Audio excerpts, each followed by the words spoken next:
from the TFNB Your Bank for Life studio. Now, it's time for the SMOAK Show.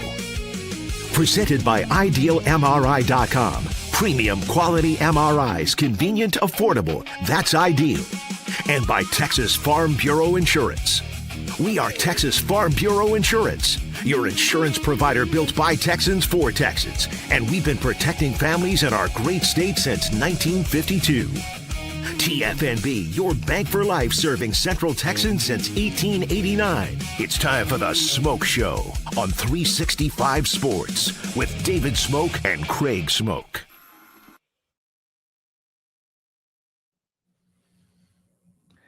And good afternoon, 365 Sports. This is the SMOAK Show. I'm David SMOAK, and to my right is Craig SMOAK. Every afternoon we start at around 3. We appreciate your time. And a lot to get to, and some really good guests today, including Brian Carrington, Arizona State, Jeff Traylor, UTSA, John McClain, Hall of Fame columnist, and Mark Eisenberg, author, consultant, NIL Truth, and also Craig SMOAK's Off the Radar and all of what we do at the end. Craig, good afternoon. The Redbird Capital story that came out last week, and we know UCF's not going to do it. I got a feeling, I'm pretty sure Baylor's not going to do it. Utah surely doesn't need to do it, and a few others don't either. And now Houston says they're not interested in joining into the possibility of getting money fed into their system. Yeah, I mean, what's up, chat? What's up, everybody out there? Hope you're having a good one. And we know that we're going to be checking boxes on this Redbird Capital story since it became official last week. The more interesting part now that it's official is who elects to opt into it. And so far, that number is 0. As you mentioned, Utah already with their own whole separate situation that they created for themselves. And so, yeah, I don't think that they're going to be dipping into this opportunity because they've already created their own for themselves. But everybody else is open to take up to $30 million. And as you said yesterday, UCF let it be known that they're not going to take money. And if you were putting money on who's going to take the money, UCF would have been a logical candidate, although they're a very large alumni base, still a bit behind and kind of across the board in a lot of things because they're a younger school and they're playing catch up a little bit. So you'd have understood if maybe they decided to take the money, they said, we're not taking it. Houston, a school where, yes, they've got a big backer in Fertitta, but don't exactly think of just money falling from the sky when you think of Houston necessarily. And they, too, have been kind of playing catch-up to some extent. So thought maybe they would be interested in it, but apparently not. They're not going to take the money either. So, yeah, put them in the bucket with UCF and most likely with Utah, and then we'll see officially on everybody else. I mean, you'd assume Texas Tech doesn't take it because why would they need to? You'd assume BYU probably wouldn't take it because why would they need to? But I wonder if anybody's going to end up taking it when all is said and done. But at this rate, yeah, 0 for 2, if not 0 for 3 counting Utah. Houston also with the AD discussing that we do back the system, but at the same time, we just don't feel like it's something we need to do. And when I look at the responses, which could be from Houston alums or fans or whatever, football fans are all like, good. We're already spending or have spent too much money to dance with the devil was one of the responses too. But Houston, which joined the Big 12, basketball's been great. Football's been better than I think a lot of people thought immediately after what they did last year in year number 2 of Willie Fritz. And the expectations this year, they're calm, but they're also still very high with Willie Fritz and what he has coming back. No, I mean, they should be. I mean, they're one of those teams that you look at who could benefit from Texas Tech losing Brendan Sorsby. Houston stands to benefit. Houston gets them pretty early on. And granted, that game is still going to be in Lubbock, I do believe. So it's not one that you circle now and you go, oh, well, Sorsby's probably not playing, so Houston wins that game. But that's one you go, like, where could Tech slip up even before that news came out? Or where could this race get turned on its head a little bit early? Houston beating Texas Tech in the first part of the season is one of those games that could do that. So I still think that's the case, regardless of whatever ends up happening with Sorsby. Ultimately, I think Houston's going to be really good. I think Willie Fritz is an excellent hire, and I see some of these these headlines like, oh my God, Houston turning down the money. It's like, I think everybody's just being smart and realizing that, yeah, there's a big interest rate attached to this thing, and it's not free money. It's not anywhere close to free money. So maybe there's some suckers out there that look at this and don't understand why so far nobody's biting at that apple. But I think most people who have any kind of idea of how interest rates and borrowing and things like that go, it sounds good in the initial phase, but the whole paying it back and at interest and whatnot, and with the uncertainty to come, I'm not surprised a lot of people aren't jumping on this. Now, maybe they do eventually. I mean, maybe in 6 months they decide differently and they say, hey, you know what, actually things have turned a certain direction and we're going to now take a little bit of a bite of this apple because such and such came up. I guess that's still possible. But yeah, I think in general, with the money, without the money, I think Houston's in a really good place as an athletics program, and have to be happy with so far kind of where they find themselves, because you didn't know with a lot of these new schools, and here they are. They played for a national title in basketball. They've had a really good football season as of last year, one of their better years. So, I'm excited to see what Fritz is going to continue to do with that program. Houston's AD, Eddie Nunez, we are supportive of what Redbird is bringing to the table, but as an institution right now, we're not considering the school level investment that they have offered. Out of the 16 teams, when that story went down, I believe it was John Wilner, maybe Matt Brown, and a couple of others put it at like 3.5 of the schools out of 16 might do and opt in to what Redbird Capital is offering each program.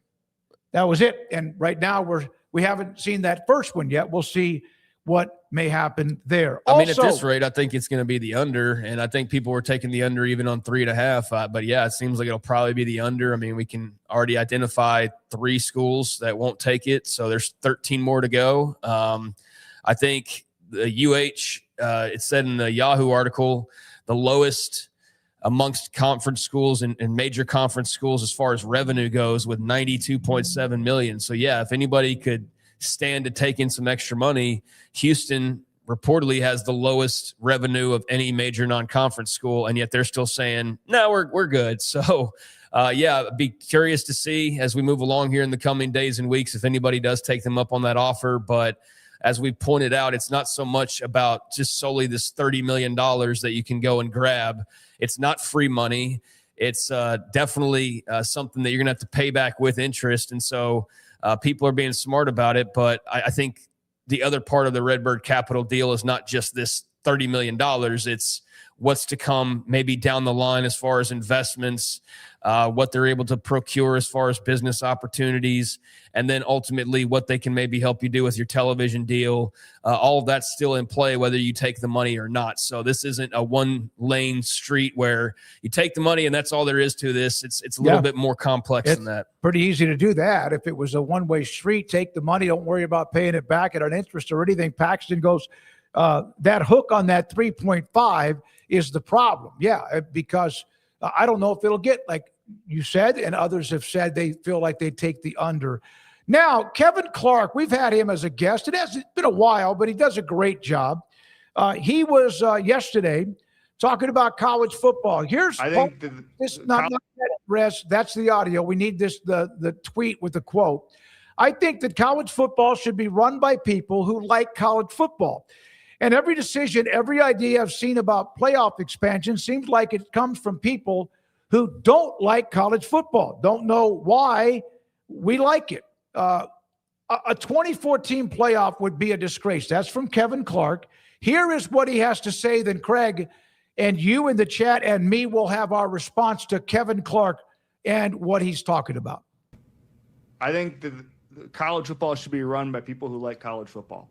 And every decision, every idea I've seen, Paul, about playoff expansion seems like it's come from people who don't like college football, don't know why we like it, and it's really starting to tick me off. A 2014 playoff would be a disgrace.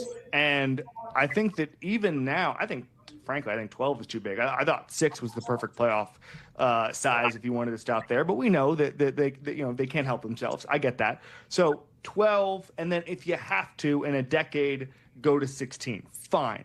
But the idea of 24, the idea I've seen floated of 32, I just think it's ludicrous. And it devalues the regular season.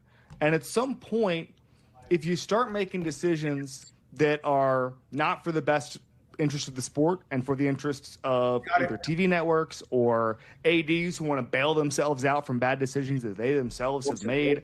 I saw the thing the other day about how much the Big Ten is giving out in revenue per team. Why is private equity still trying to be in the mix there? Same deal with the Big 12. If everything now is a bailout for ADs that can't help themselves, then college football fans are in for a really, really rough decade, okay?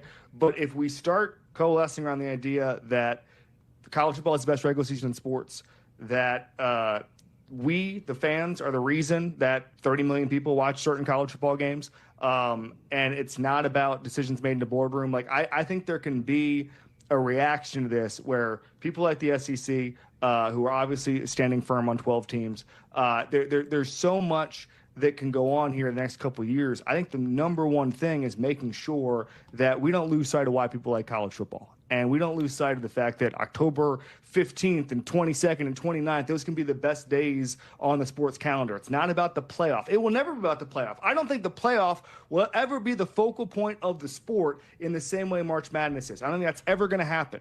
But if you try to make it that, then you ruin the regular season, you ruin the sport. So that's the biggest thing to me. People who like college football should make decisions on the future of it.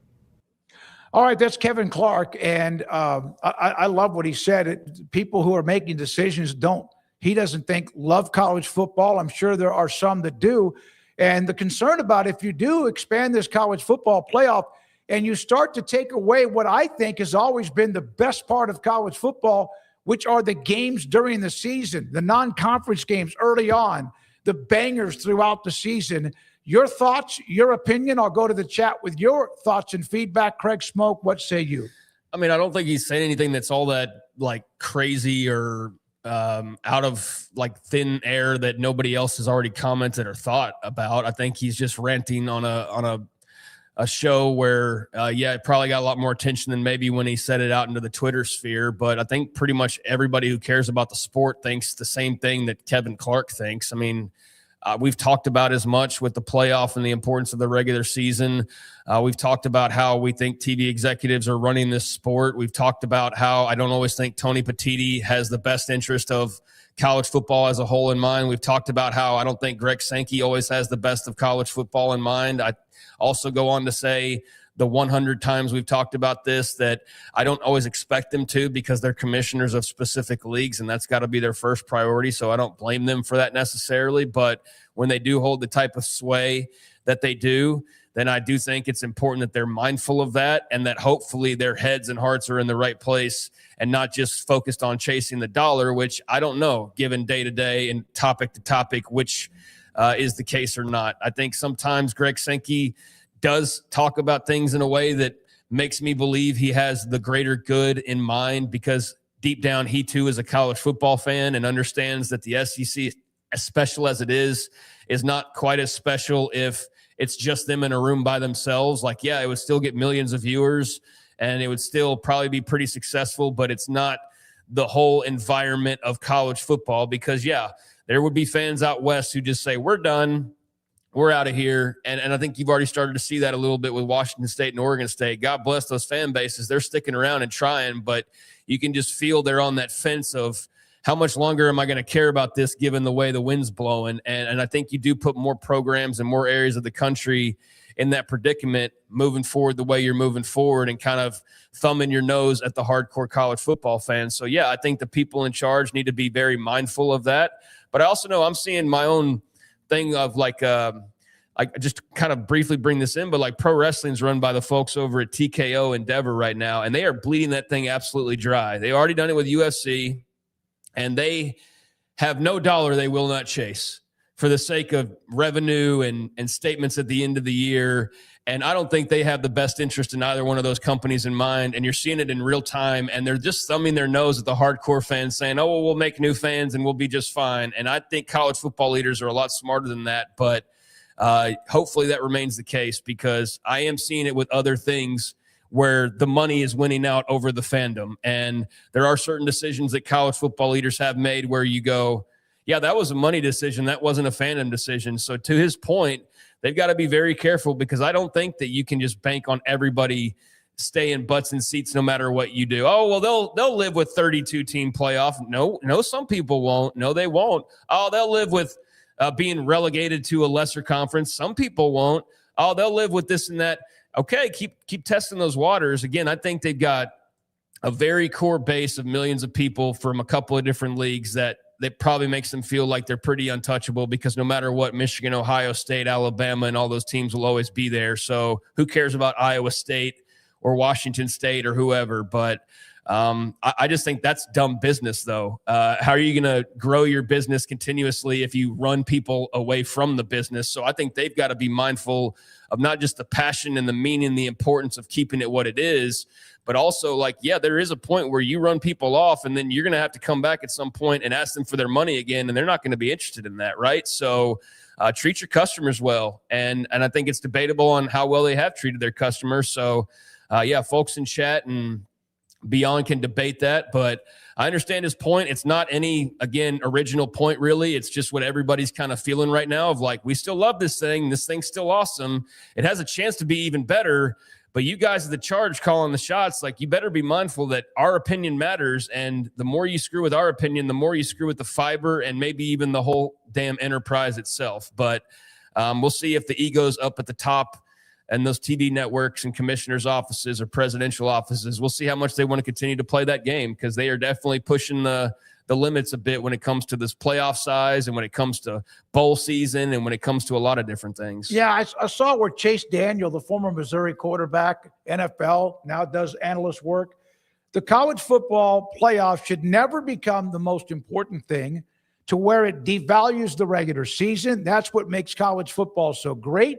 Any given Saturday, remember, it matters. A 24-team playoff takes that away. I also think, too, we're in that part of the year where everybody's just kind of bitching about stuff. Like, I've seen more nostalgia videos about, like, remember how good it used to be? Like, and I know that's a dopamine rush for a lot of people, and across the spectrum of interest, whether it's college football or UFC or whatever your hobbies may be. So nostalgia is a very powerful drug. And I do think we look fondly back at even 10, 20 years ago, and deservedly so, because it does seem like it was a better product as far as making sense in certain ways.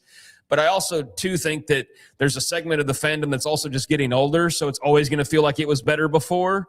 And so right now, I think people are still being pretty adaptable. But yeah, you are hearing a lot of that I think is just part of the fandom's getting older. And so they're going into that nostalgia phase where, remember when the pack was all making sense? And we're doing a lot of that because there's no football to talk about.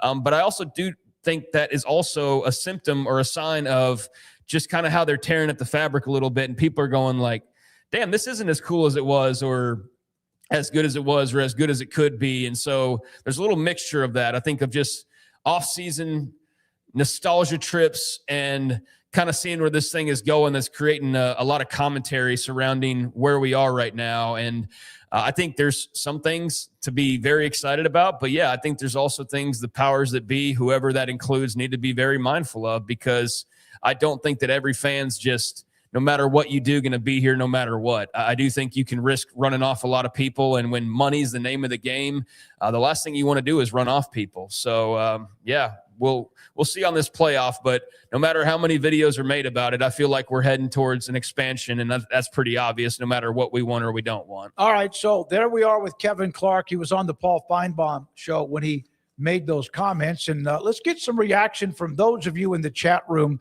here in just a moment. Let me get the poll for a second, just move it off to the side. Good has overtaken college football. Excuse me, greed has overtaken college football. It's no longer about the sport, just it's about myself and I, and how much money can be made, rather than coaches, players, and universities or corporate investors. Paxton agreeing with you. Yeah, the TV executives don't. Do they care about college football? That's a good question. SEC ruined college athletics? No, they didn't. They probably brought Alan, I appreciate it. In my opinion, even more interest to college football. If there is a possibility, it's now as popular. Ratings are as high as ever. Everything's on the way up. You just at times wonder if there's any kind of a bubble that it might hit at some point. I don't think the SEC's done anything inherently different than they always did. I just think that at some point in the early 2000s, they really established this place atop the sport for themselves. And then every time power changed hands, it seemingly went from one of their schools to another one of their schools. And you had a handful of schools all being able to claim titles.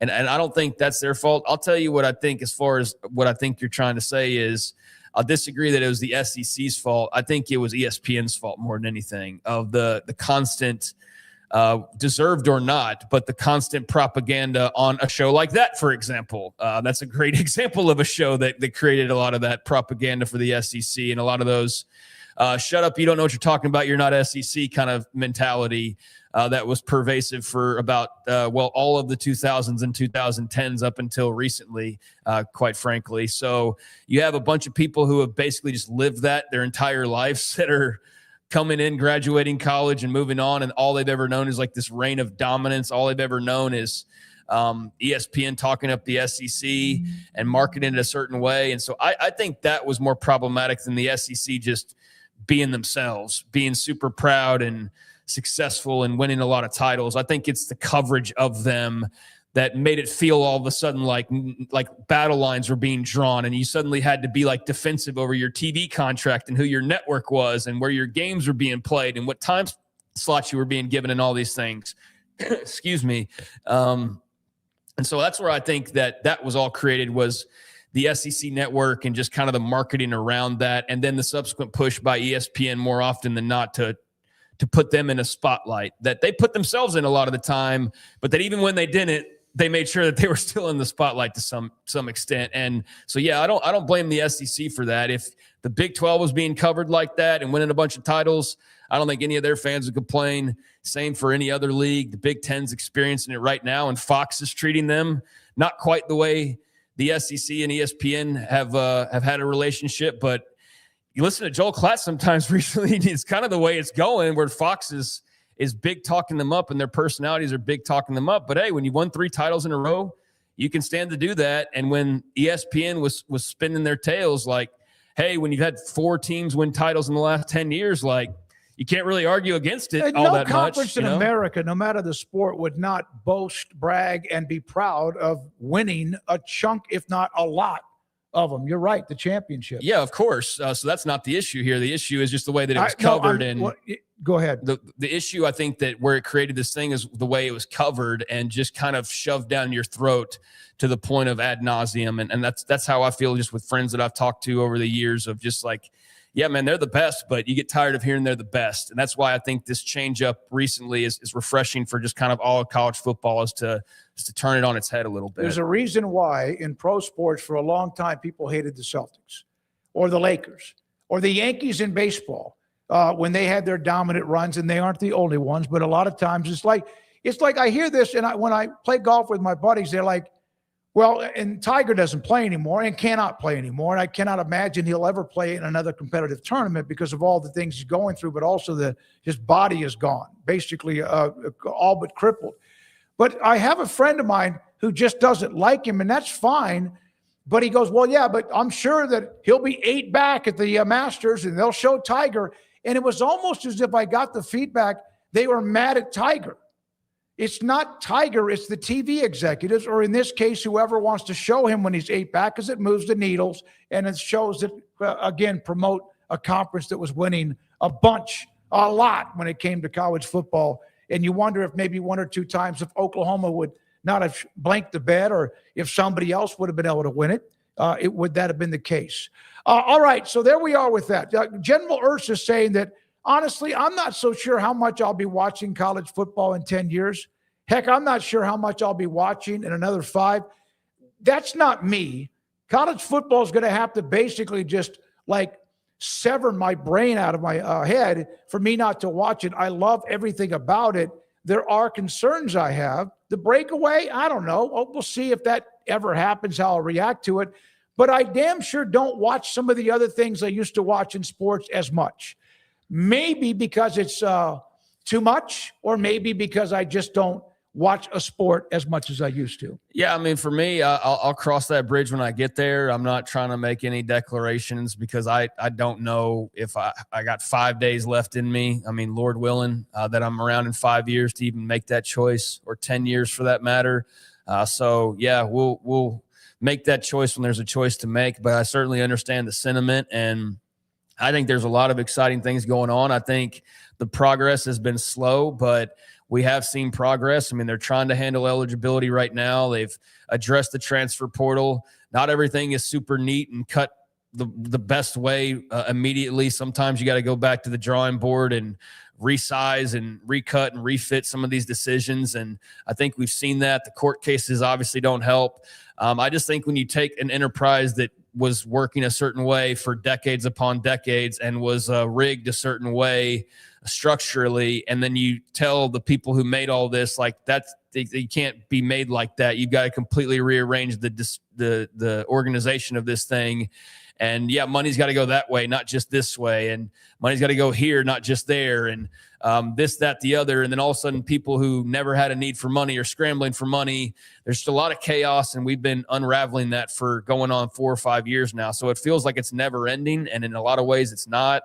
I think once Saturdays in the fall hit, it still hits like crack and still feels pretty close to the same. But I do understand the sentiment of those who are concerned, or maybe are just in fact losing interest. I'm not a fan of every single thing that happens, but my fandom's still intact, and it's not unbreakable. I mean, there are routes that they could go where, yeah, I would say, you know what, I got better things to do on Saturdays in the fall at some point, but I'm not there yet. I'm not there, or even probably close to it just yet. But 5 years from now, if they got 8th year dudes playing because the eligibility rules have been sued out of existence, or because of the breakaway, there's like 16 teams that matter, then yeah, maybe in 5 or 10 years, I won't care as much either. But right now, I'm just sitting there rolling through, trying to sort through all these issues they're trying to fix, and seeing where we are on the other side of that. And I think there's been some progress, but obviously it's a lot to unravel, as we've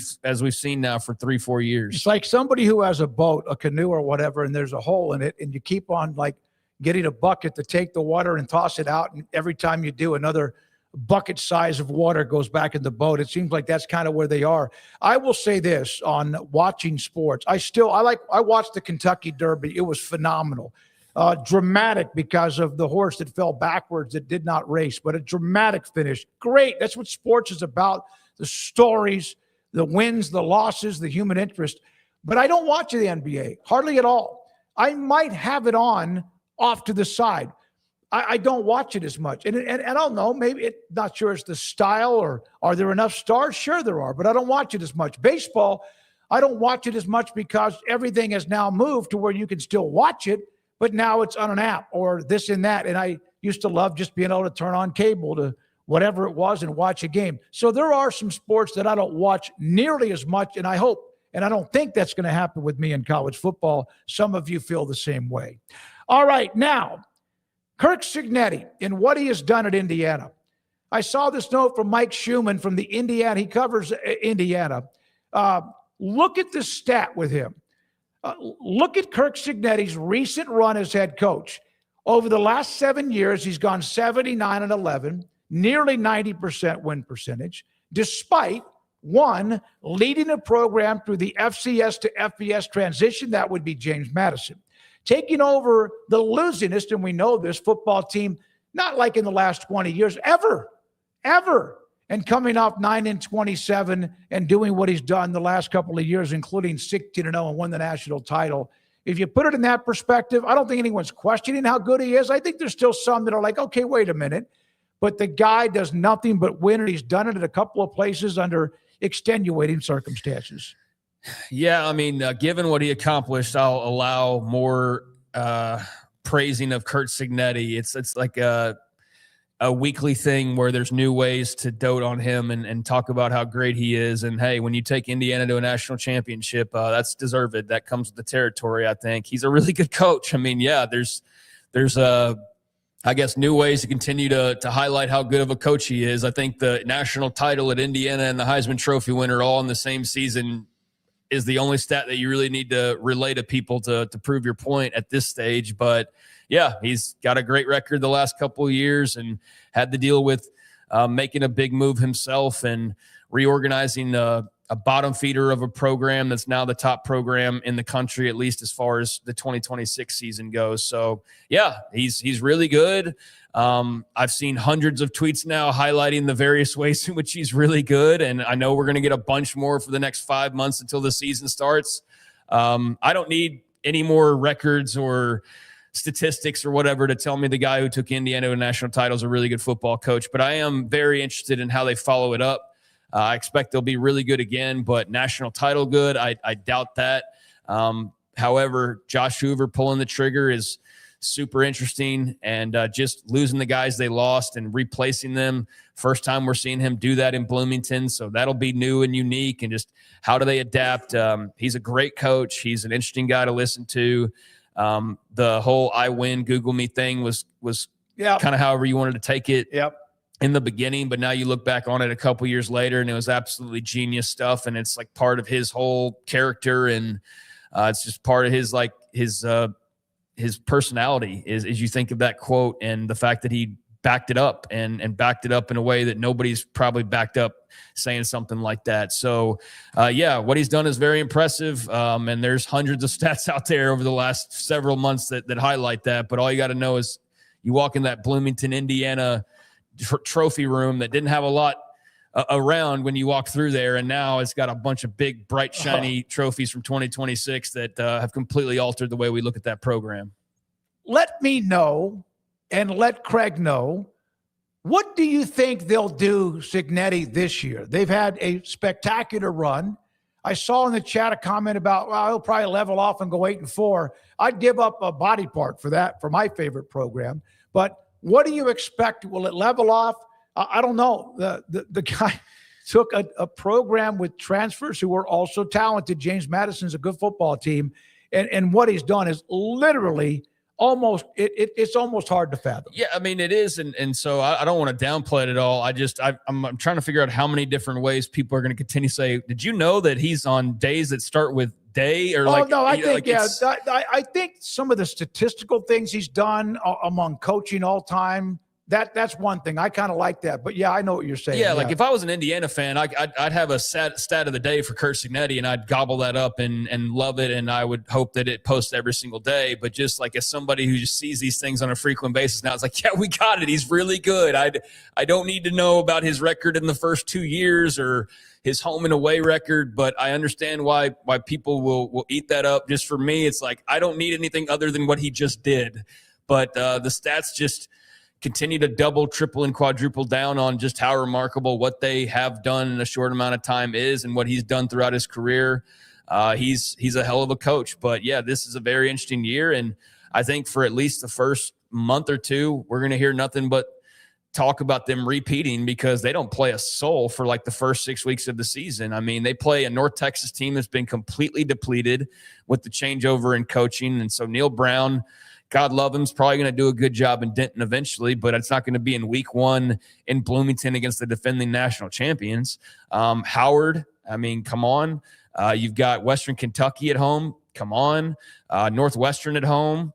Think you feel good about that one. Rutgers on the road. Think you feel probably pretty great about that.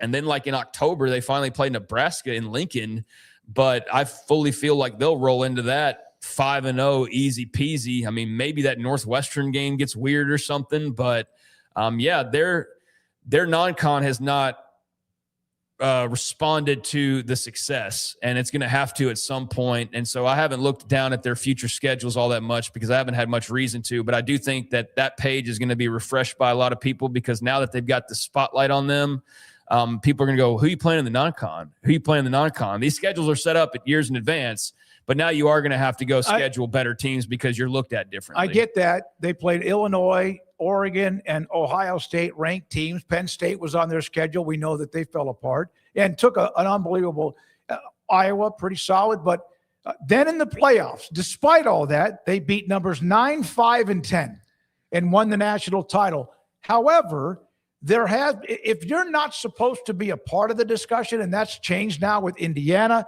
Tech's trying to change that too, among others, you will be criticized for your conference or your non-conference schedule because, well, you're not supposed to be a part of the party. But then when you go do what they did at the end, it doesn't matter. Yeah, they don't have to prove anything, but if you're going to be sitting there, like, just because you won a natty doesn't mean you get the permanent, well, we win every argument card. So if you're sitting there and they're 10-2 and there's a debate on whether they or Michigan get in, and you say Michigan's playing Oklahoma and or Texas or whoever in the non-con, and Indiana's best game's North Texas, well, that's something that could potentially hurt them. And you look at their non-con for the next 4 years, there's nobody, there's not a soul on there that you are afraid of. And then eventually they play Notre Dame, but that's like 5 years from now. So their schedule was set up to benefit old Indiana. It's not for this Indiana. So they've got about 4 consecutive years where I would hope at some point they're going to try to figure out a way to switch a game around, because otherwise they have absolutely no threats or no teams of consequence for the next 4 years in their non-conference schedule. So, yeah, nobody's debating what they can do. I mean, they went 16-0 in the Natty last year. But when you do have that status, yeah, it's like Texas Tech, is you can beat your chest and be great, but you better play somebody in the non-con too. And they have the draw this year, and I think maybe not so much last year. I'm trying to think. But this year, where their toughest games like Wazoo, and when they scheduled them, that was a Pac team. Yeah, Oregon when they scheduled them, it was Oregon State. Yeah. When they scheduled them, it was Pac-12 the way we knew it. So that's not their fault. But if that schedule continued that way, at some point people are going to raise their eyebrows and go, Tech's got to play somebody in the non-con. Like, we've had that with multiple programs through the years. So, yeah, not Indiana's fault they went from here to here. But you look at that non-con, and that's, if there's any picking apart of the shield, it would probably be that at the end of the year when you're having these playoff discussions, is who did they play versus who did Texas or Texas Tech or Michigan play, when you're trying to decide who's more deserving of a spot in the playoff. They do have Ohio State, Michigan, and USC on the schedule this year in the Big Ten. There was a graphic that was put out. We're going to hold it until either maybe tomorrow, Rez and Garrett and Andrew, about Power 4 schools and their record against teams, while, of course, there has now been national championship playoffs, which has been over a decade. Pretty interesting, some eye-opening type numbers, and we'll get to that. I don't know if we'll have time for it today, but perhaps we'll have it tomorrow. Brian Carrington, he's the assistant head coach at Arizona State. He will join us. He's in the state recruiting right now. I talked to him on the phone on Sunday. Jeff Traylor, UTSA. Pretty interesting note about the Roadrunners since he arrived there as the head coach. Also, Mark Eisenberg. A lot of opinions on a lot of what's going on in college athletics. We'll have John McClain. Craig's off the radar. We appreciate your time. Hit the like button if you haven't, and subscribe to our channel. We would appreciate that. The Smoke Show on 365 Sports. You have anything else? Oh, I thought you were about to go talk and say something. When we come back, Brian Carrington, Arizona State. Did you have something? Okay. This is the Smoke Show on 365 Sports. Marco's Pizza. Pizza lovers get it. I do not have the page up, but I'll go ahead and type it up as I'm discussing. Bob Mock, 5 locations in Waco. Magnifico pizzas. This is either completely loaded with nothing but pepperoni where you can't see anything else, or loaded with Italian sausage and you cannot see anything else, or the Magnifico with both pepperoni and Italian sausage. Oh, they have a lot of other things on the side too. Traditional wings are there. Your choice of whether you want them like all sloppy. I can't do that because I wear contacts, and it would take an act of whatever to get all of that off my fingers by the time I take them out at night. Medium one-topping pizzas, $8.99. Pepperoni Magnifico at $12.99. That's a large. It's available. They have sweets and they have treats. They have wings. They have sandwiches. They have drinks, and they have great pizza. It is Marco's Pizza, fastest growing pizza brand in America at marcos.com. Broker is your Lennox Premier dealer. Right now, qualified buyers can make no payments and get no interest financing for 12 months on a new Lennox home comfort system. Conditions apply. Call Ray Broker Air Conditioning and Heating Specialists for details and a free estimate. I have a lot of friends reach out to me about buying vehicles for their fleet and their business, and I always recommend Allen Samuels. You see a lot of businesses running different brands, but I really think Rams are the best looking ones out there. They're going to take care of you. They're going to make sure that you get what you need, and they're always going to take care of you on the service side and the sales side. Like Allen Samuels always said, Waco has a lot to offer, and so do we at Allen Samuels Dodge, Chrysler, Jeep, Ram, Fiat. Come by, let's be friends.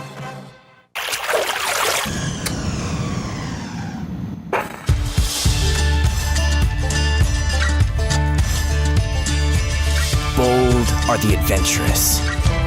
Determined are the leaders.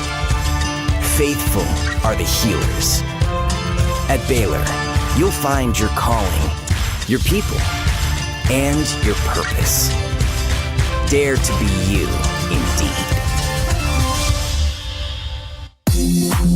It's time to compete against yourself, finding too many excuses not to work out combined with bad eating habits, and Waco Regional Tennis and Fitness can help reach inside your competitive soul. Discipline, getting results you've only dreamed about, personal training, group exercise classes, and even a tanning bed, world-class tennis facility, and pickleball courts and lessons available. Waco Regional Tennis and Fitness, spacious, clean workout rooms, free weights, state-of-the-art technology, weight training equipment, and no intimidation. It's time for you to react today, not tomorrow, at Waco Regional Tennis and Fitness on Lakeshore Drive in Waco.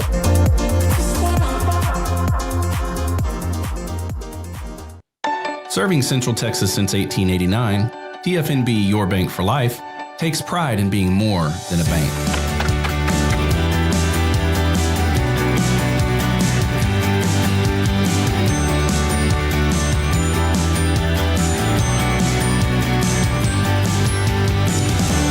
TFNB, we remain committed to these principles. If you value them too, come join us. TFNB, your bank for life. Extreme Texas weather calls for Ray Broker, your Lennox Premier dealer. Sign up for our year-round comfort plan and keep your home the perfect temperature no matter what the forecast is. Call or visit raybroker.com now. Ray Broker, your air conditioning and heating specialist. This 3 o'clock hour is brought to you by QC Kinetics. Feel better, move better, live better with regenerative medicine using your body's own healing abilities for natural pain relief. No surgery, no drugs, no downtime. With locations in Dallas and Houston at QCkinetics.com. It's time for the Smoke Show on 365 Sports with Craig Smoke and David Smoke. Brian Carrington, assistant head coach, defensive game, passing game coordinator on defense, with Kenny Dillingham and company, joins us. We've had Brian on this show before. He is, can't talk about too much, but he is in the state of Texas where he has done, and as Arizona State has done, a great job. Brian, great to have you on the show. We appreciate it. Man, it's almost like you're just back home when you come into this state, right? I'm back in the great state of Texas. I'm out here currently in Beast, Texas, East Texas area. So, just making my rounds. Well, hey, man, if you roll through my hometown of Tyler, tell everybody I said what's up. I'd appreciate you doing that for me. But we were talking to Keith Abney the other day. He was getting ready for the draft, and he goes in the 5th round to the Lions. I was just curious from your perspective, what's it like, man, when draft time rolls around and you get to see some of your guys getting to live out that dream that they've worked so hard for? I think we just lost him on the screen. See if he can come back on the screen. Yep, lost him on the screen. See if we can reboot it or whatever. I'll text him. Let us see here. Let me see. There he is. Let's get him back on. Thank you. Brian, I'm sorry about that. You there? Yeah, I'm here. My bad. I'm actually in East Texas right now off of, what's this, Troop and the 322 loop? No, that's Tyler. Looping 323. I think you're right there in Tyler. Yeah, you're in my hometown, man. So cool that you're out there in that area. A lot of good talent out there, obviously. But Brian, I was asking you, we talked to Keith Abney just a couple of weeks ago as he was getting ready for the draft, and I was just curious, as we're hot on the heels of that, what's that like, man, to help raise up guys, help guys get better as young men, and to then go see them live out their dream like some guys did just a couple of weekends ago? I mean, it's unbelievable. Obviously, from a recruiting standpoint, I feel like kids always speak of nirvana. When a kid puts that hat on and he makes his decision, most kids say for the next 3 years, I'm going to choose a school because the hopes is to be in the NFL. So to have a kid, that signed to Arizona State and we came in like a thief of the night, to spend 3 years in our program and to hear his name called on draft day, I mean, that's a testament to not only, what we're doing in-house here, but it's also a greater testament that we can market our program to other kids from the state of Texas, because everybody wants to be 3 and done, but to be 3 and done, you gotta go somewhere and play. You gotta get on the field, and you gotta go somewhere where people have a plan for you and people view you by a first and last name basis. Brian, there's diamonds in the rough, guys that are overlooked, and you're in an area where there are a bunch of them over the years when you were at TCU and other schools that have done well, including Arizona State. CJ Fight, great defensive lineman from Tatum, who ended up with you at Arizona State. How do you know the difference between someone who's being overlooked who's pretty good and someone who's overlooked who's pretty good but has enough blank in their neck to do something about it and prove people wrong? Yeah, I think the beauty is in the eye of the beholder. From an evaluation standpoint, it's not a perfect science. You're going to miss. Nobody's going to hit on everything. I mean, if somebody hit at 100%, they'd be probably sitting next to Jerry Jones in Dallas, if they were perfect evaluators. So it's really the conviction outside of a highlight tape. The conviction may be me seeing him at a practice, seeing his work ethic, seeing him lead his other teammates. The conviction could be the story, the background of a story of adversity that this kid has been through. It's a lot of things that you use throughout this recruiting process to kind of make you feel like you're getting a really good deal on a kid, or a kid that is gonna make it out of your program. So I look for kids that have certain critical factors. Keith Abney, his critical factor was he didn't come off the field. He played in the SEC of high school football against DeSoto, against Cedar Hill, against Duncanville. So I knew I was getting a jack of all trades, come be a master of one at Arizona State. So often in places like East Texas, these kids don't play one position. These kids play multiple positions. They have a high level base football IQ, and the upside is significant. If a kid is a starting quarterback in high school and goes to college and switches position, that kid is from a mental level ahead of the game. And to be a jack of all trades and now learn cornerback, or we had a former quarterback that got drafted to the Chicago Bears, and Keyshawn Elliott, who played quarterback in high school. So I feel like that's kind of our niche. We find guys that were jacks of all trades in high school, and we teach them to be a master of one at Arizona State. So since the Sun Devils joined the league, we've heard a lot about the Texas to Tempe movement, and you're a big part of that. And you mentioned some of the guys, Abney, CJ Fight, et cetera. But Arizona State still probably kind of a question mark for a lot of kids, maybe up until a couple years ago. But then win the Big 12, take Texas to the limit in the college football playoff, all sorts of big-name guys coming out of that program, shining further light on it. What's it like when you roll into a Texas high school and you've got an ASU logo on right now compared to maybe even just a couple years ago? Yeah, I think what we've done in the past few years has created a lot of visibility, not only for our program, but even the players underneath the hood. I mean, you take Cam Scatterbo, for example. He's playing on the West Coast at 10 o'clock in Texas and 11 o'clock in the East Coast. Nobody's watching Pac-12 football, but having the opportunity to play in the state of Texas, to where we're closer to people in Eastern time zones and in Central time zone, really got a lot more eyes on the program and really elevated a lot of the personal brands underneath Arizona State, and a strong selling point is like Scatterbo wasn't a first round pick. He was a 4th round pick, and the guy is immortal in Tempe from the exposure that he was able to have, and, kind of finding lightning in the bottle at the right place in the right time in the Big 12, in the right climate, in the right conference. So I feel like this conference, is the championship game is in Dallas. I feel like Texas high school football, the Big 12 is an extension of it. A lot of these players, whether they're at Oklahoma State, whether they're at Iowa State, Kansas State, Houston, TCU, these guys met in the playoffs on the 5A level, on the 4A level, on the 6A level, whether it's Division I or Division II. These guys have some familiarity with each other. And so when you play the Big 12 and the game is over, there's a lot of familiarity, there's a lot of handshakes, there's a lot of people posing for photos, because I think the Big 12 is the best extension of Texas high school football. So you mentioned Scatterbo. I mentioned CJ Fight, a guy that was overlooked. He had offers from some Big 12 schools, but it just one of them I know said he was too short. Well, that happens, of course, the perfect body of whatever position. Brian, do you just want guys that can play the damn game? I mean, obviously, yes, at the end of the day, you have to be good at football. But when you're in the state of Texas, a lot of the checks and balances benefit Arizona State. It benefits the schools outside of Texas versus the schools within the state. They have to break the ties.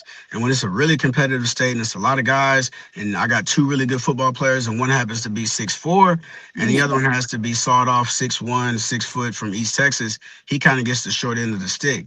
But I feel like recruiting is becoming a level now where this thing is becoming like Major League Baseball. Obviously, your blue bloods are the Yankees and the Dodgers, but how about go play AAA ball for a few years and get on the field and create value for yourself? And then who knows what will happen, even outside from an Arizona State standpoint, just the recruiting climate as a whole.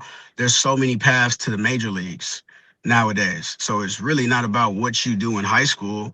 You could go to Texas A&M Commerce and pop it, and now you play for the Dodgers. So it's really unbelievable opportunity for kids in today's time to, if you perform, they will find you. And there's so many different paths. Catabo's path to Arizona State didn't come here out of high school. He was a sojourner that went to somewhere else and was able to kind of get the stars aligned here. So I feel like we're in a really cool time that's consistently evolving in this time of college football, to where, one man's trash could absolutely be another man's treasure. But it's a lot of problems within the state of Texas that we can kind of benefit from being a school on the outside looking at. When did you first cross paths with Kenny Dillingham, and what do you remember from that? And just what's it like? Because, man, it sure seems like it's a lot of fun to coach with him and on his staff. Absolutely. Dilly sent me a DM when I was the director of recruiting at Texas. And it was basically like, hey, I've heard a lot of recruits say your name. You're somebody that we need to know. Let's just stay in touch.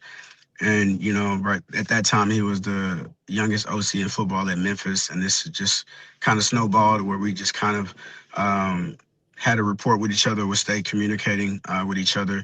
There was two other schools in the past that Dilly tried to kind of hire me at to work with him, but the stars didn't align. And, in December of 22, they kind of aligned here at Arizona State. I always have thought, my father, a long time ago, in the 60s, got his master's degree at Arizona State. He was a Naval Academy graduate. He was in Tempe, which is right there. I always loved it. I love Sun Devil Stadium. I know there's a corporate name. Charlie Taylor, Jerry Smith, Frank Cush. And I know that's forever ago, Brian. But how much, when you've had a team or a program that has won, does it make it any easier at all, no matter when, to win again? I think it definitely makes it easier. I wouldn't say it makes it much easier, but I mean, when you have a product, when you have validity, when you have tangible results that you can showcase from a roster standpoint, from a recruiting standpoint, from a retention standpoint, from a Saturday producing a really good product standpoint, it is valuable to people to play national games in the playoffs, to play in the Peach Bowl. The amount of exposure it got Arizona State in the 2024 season, we're still benefiting from right now. A lot of people can kind of see the trajectory. I'm recruiting a kid. We're in the playoffs. Guess what? You're not going to play with Scatterbo. You're not going to block with Scatterbo. You're not going to play with Jordan Tyson. So you always have to lay up layers for the future of your program. So when you have a Jordan Tyson that goes first round, you better bet your bottom dollar that we're going balls to the wall for a wide receiver that can play, because we have to strike while the iron is hot. So we just made the playoffs, not this past season, but the year before. We got to strike while the iron is hot now. We can't expect to make the playoffs every year, even though that's the standard. But from a marketing standpoint, it's always a fluid situation. Brian Carrington, assistant head coach, Arizona State, with us on the Smoke Show, 365 Sports. Brian, sometimes the on the field can kind of get lost in all the off the field. Spring ball wrapping, I guess, not that long ago. Just how do you feel? I know there's just some questions about what to expect maybe heading into next year, because there's some newness and just year to year, everything's different. But how do you feel about your group of guys? How do you feel like spring went for the Sun Devils? I'm very excited about where our roster is right now. We have a lot of youth on our team, but we have talented youth. This is probably the most talented that our roster has been, so when you look into our position rooms, even from a skill standpoint, there's a lot of length, there's a lot of prototypical size in that room. And so we trust our coaching, we trust the development of the clay that we have. And so we just got to continue to do the Mr. Miyagi wax on, wax off every single day. But very excited to get to fall camp with these guys. Very excited to field this team. We should be a team that plays with a lot of juice, a lot of fire, a lot of passion. And it's evident in our practices. Do you, as a guy that's on the road quite a bit, and you've done this for a while, do you sometimes get confused on what, not bending the rules by any means, but do you sometimes even wonder what the hell the rules really are anymore? Yeah, I do wonder what the rules are, but I still feel like I have the same old school approach from a recruiting standpoint. Some kids treat the recruiting process like they're on the Disney Channel. I kind of steer away from those types. I just kind of want to find those that are most compatible, because with recruiting, you're not just going to chase unicorns. You want to see what's the best allocation of my time, my resources, my energy. So we're not necessarily the Texas to Tempe isn't us just recruiting the whole state of Texas. No, we're sniping the state of Texas. We're finding the right kind of guys that fit what we want to do here at Arizona State, and we're making those guys a priority, and we're pulling the ring out. How you said you kind of have always approached recruiting, but it obviously is a bit different than it was even 5 years ago. Is it still as interesting, or is it maybe even more interesting, like the strategy involved? Maybe pre-portal and pre-NIL and all that versus what you got to do now? Like, is it more fascinating and more strategic, or is it more basic and more kind of straight to the point like you were just discussing there? It's fluid. It's straight to the point, but I mean, everything has to have strategies. It's a very fluid thing when the portal opens up, because these are guys that may jump in, but they're really talented. So if a guy is talented and meets your certain threshold, then they probably meet other people's threshold. So, and all of this is quantified in nightmare periods.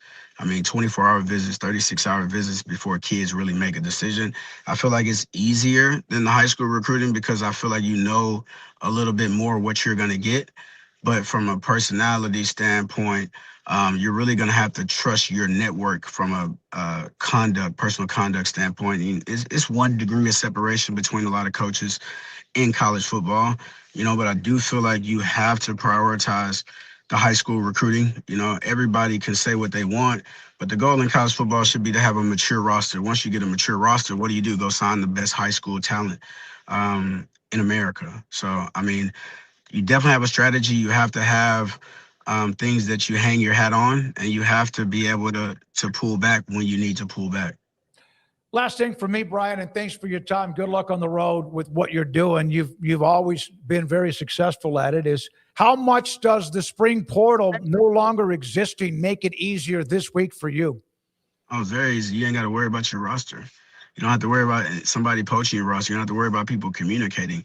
I mean, you can put that to bed, and now you can just put all your energy and effort into the high school recruiting, and the JUCO kids that do have eligibility that may come out at the end of May, but you really feel like you got your roster in a chest safe until you get to fall camp. So I think a lot of coaches are sleeping very good at night this time of year compared to last year. Thank you, sir. Appreciate it, Brian. Thanks for your time. Good luck on the road. Brian Carrington, assistant head coach at Arizona State, pass game coordinator defensively for Kenny Dillingham and the Sun Devils. 2 years ago, right on the verge of getting that win against UT last year. Not quite the same, but still very much a part of the conversation. Yeah, it was good to talk to Brian Carrington. I mean, that's a guy who's had a heck of a journey so far. I mean, definitely as well known throughout the state of Texas, and as knowledgeable in the state of Texas as just about anybody on the recruiting path out there, especially for somebody his age. He's still a relatively young guy. I can remember, I wasn't going to bring it up, I don't know if we brought it up the last time. I can remember when he used to drive me crazy when he was at Texas with the shh emojis. Yeah, people will remember that. That was a different time and place and period in recruiting. That was all pre-NIL and all of that. But yeah, that was a younger version of him. And I remember, like, that was kind of my first experience with knowing who Brian Carrington was. And unfortunately, that I didn't like that guy all that much, because it was normally not a good thing if he was doing the shh deal, unless you were a Texas fan. But yeah, I mean, he was making his making his initial like waves back then, and TCU and Arizona State was in the NFL there for a cup of tea with the Rams. And just a young guy who's already been a part of some pretty major recruitments. I mean, I know Bijan Robinson was a big one, I believe, that he was a part of, amongst various others, especially at Texas, that stand out. But yeah, that Texas to Tempe thing is very real. And I think it's smart that it's just not like, hey, it's open doors for everybody, but it's very selective. So you get a Keith Abney, you get a CJ Fight, you get very specific players, and we've seen that pay off in droves for them. I think that's a program with just a lot of potential. It's still being figured out, and they've got an incredible head coach. They've got a great recruiter and an assistant, and Brian Carrington amongst everybody else on that staff. So I think Arizona State's a really fun program to talk about and to project moving forward, so long as they can keep those guys in charge. But this year, a little bit of a question mark about them and just kind of everybody in the league outside of really Texas Tech and BYU to an extent. But now with the Sorsby thing, that kind of even throws that for a loop. But I'm very interested in Cutter Boley and what that looks like there as they move on from Sam Leavitt and Jordan Tyson. USC, as you mentioned, Texas, Houston. He had Ed Oliver when he was at Houston. Signed Ed Oliver, that unbelievable player that he is with the Buffalo Bills. When we come back, Jeff Traylor, they're on the road at UTSA. Note about the Roadrunners when we come back, and let's find out where he is. He's been very opinionated, of course, on support and what it's like right now in the college football and athletics landscape. Thank you for your time. This is the Smoke Show on 365 Sports. The Baylor Club inside McLean Stadium off I-35 in Waco. Perfect place for any kind of graduation events, luncheons, or just celebrating with your kids or somebody you know, a family member, relative. And right now they've got a lot going on. And Nick Caldwell, the general manager, came in last summer, took a while, slowly but surely. And now you walk in the door and it's like, wow, this bigger, better, brighter, not bigger, it's the same size, but brighter, spacious, and the menu is fantastic. The top chefs they have are great. Hold any kind of a luncheon, speaking engagement. We'll have our Academic All-Stars banquet there a week from tomorrow night. Can't wait, because they make everything so smooth, and the catering is great, and the service is great, and the views inside McLean Stadium at the Baylor Club are great too, as we honor 20 great student athletes in the area. The Baylor Club, membership's available. Tell them 365 Sports sent you. It's in the major leagues for 24 years, and let me tell you, I can feel it in my joints. Shoulders, elbows, and knees. Trust me, pain doesn't retire when you do. I tried everything to get rid of the pain. Nothing worked until QC Kinetics. Baseball legend Roger Clemens and other patients are getting lasting relief with QC Kinetics regenerative treatments. No surgery. I trust QC Kinetics. You should too. Let's commit to getting rid of all the pain. Schedule your free consultation today. QC Kinetics. Better starts here. With over 25 years of excellence in IT, Carrion Solutions is your trusted technology partner. From managed IT services to cutting-edge cybersecurity, our expert team delivers tailored solutions that drive success. Our portfolio includes products such as Veeam, Bitdefender, Microsoft, Cisco, and Fortinet. Call David Carrion and his team of experts. Call 888-522-2221 or visit us at carrionsolutions.com. Established in 2007 and independently owned, Alliance Bank Central Texas is committed to helping families and businesses meet their financial goals. From their tellers to their board of directors, they know the importance of superior service and competitive products. Customers have confidence knowing that their financial needs are in good hands. It's your bank, Alliance Bank Central Texas, with 2 Waco locations, 4721 Bosque Boulevard and 191 Archway Drive on Highway 84, and at alliancebanktexas.com. Member FDIC and equal housing lender.